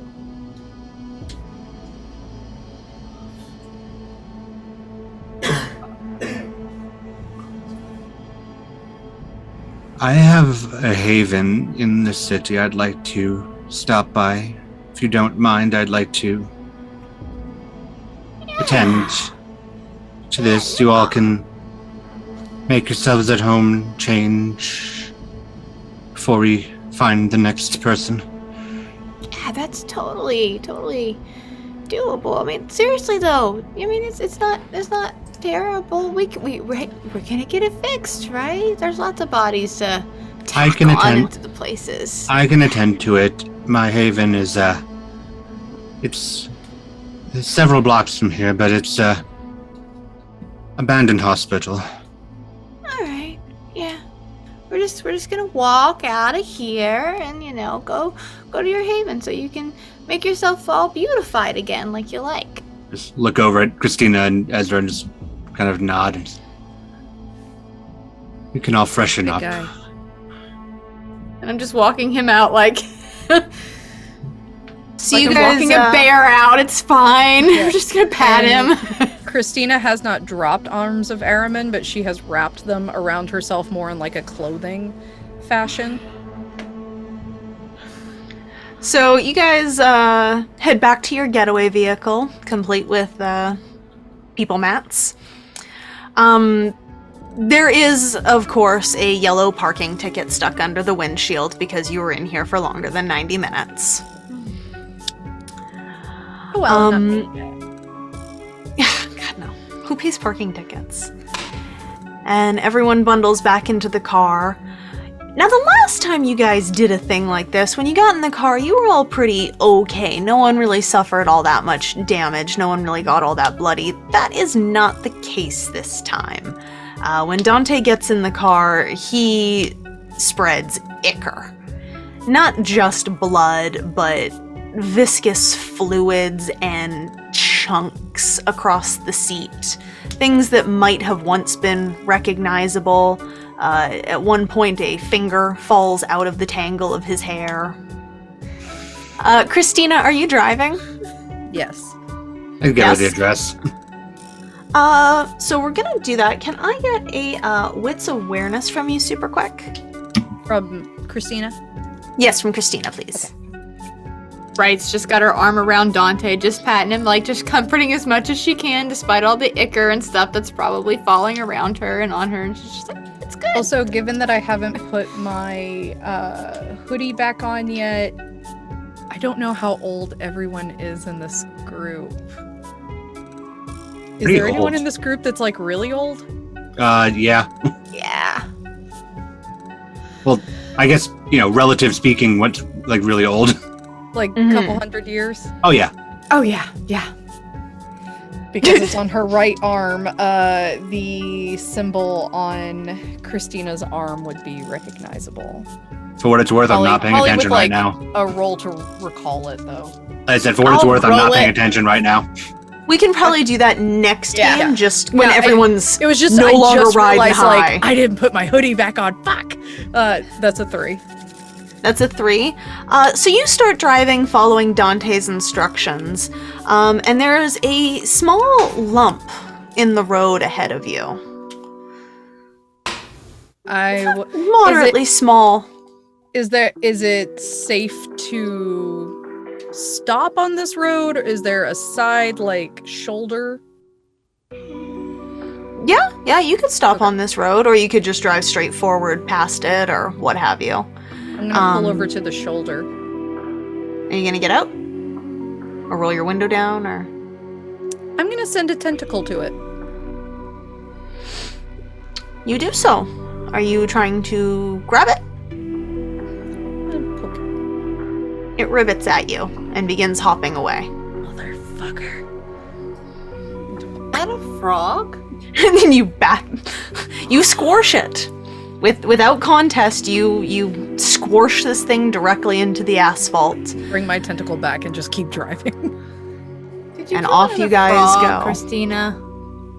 I don't want to talk about it.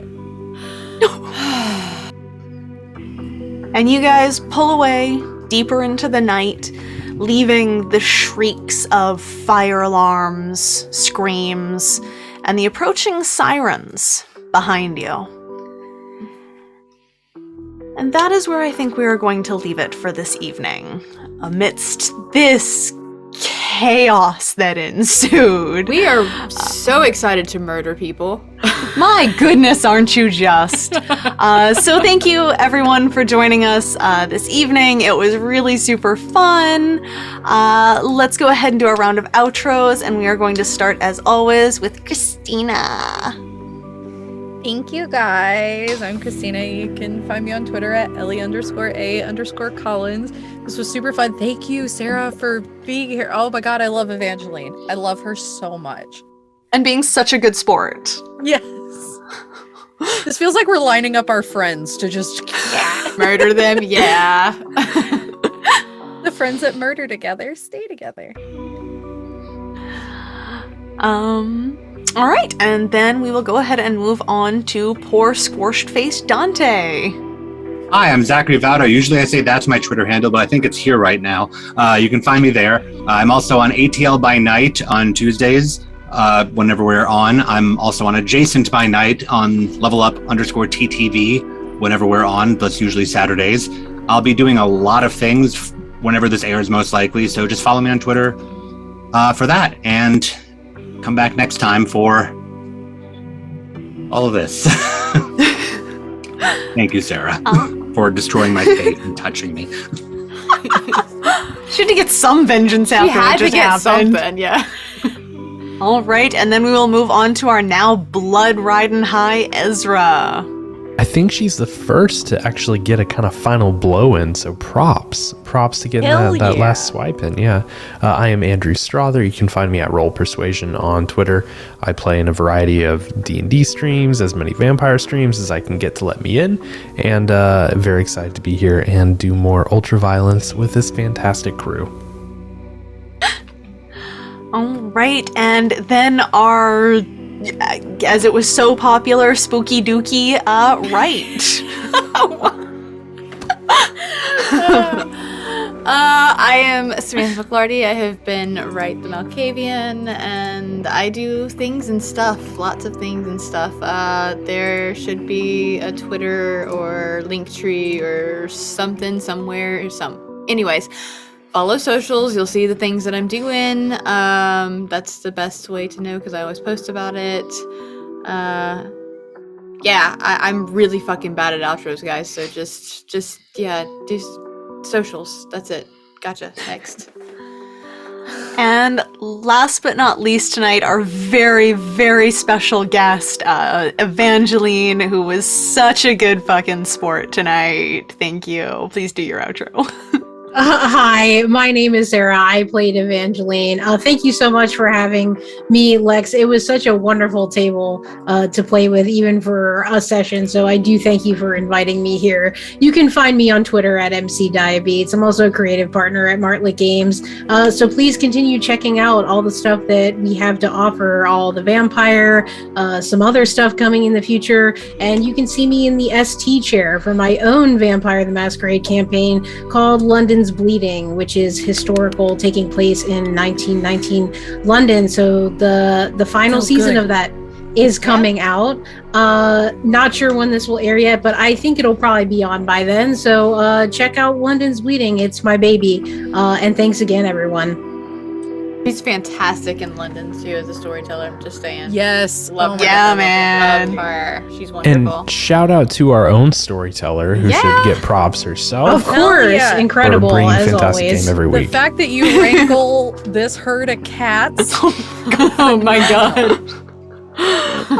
So I guess on that note, I was Lex, your storyteller. You can find me doing stuff in places and also things sometimes. You can always find me on the social media and OnlyFans and all that good stuff as a redhead vixen. If you enjoyed our soundscape and our soundtrack and all of our editing, make sure you check out Same Page Media, who does all of that kind of stuff for us, all of our recording, who did our poster for us. They're phenomenal, and I'm definitely not biased in saying that. So we will see you guys next week. We did not select who we'll be going after, so I guess you'll have to join us to find out who's up next with another special guest star. So we will see you then. Have a good night. Bye.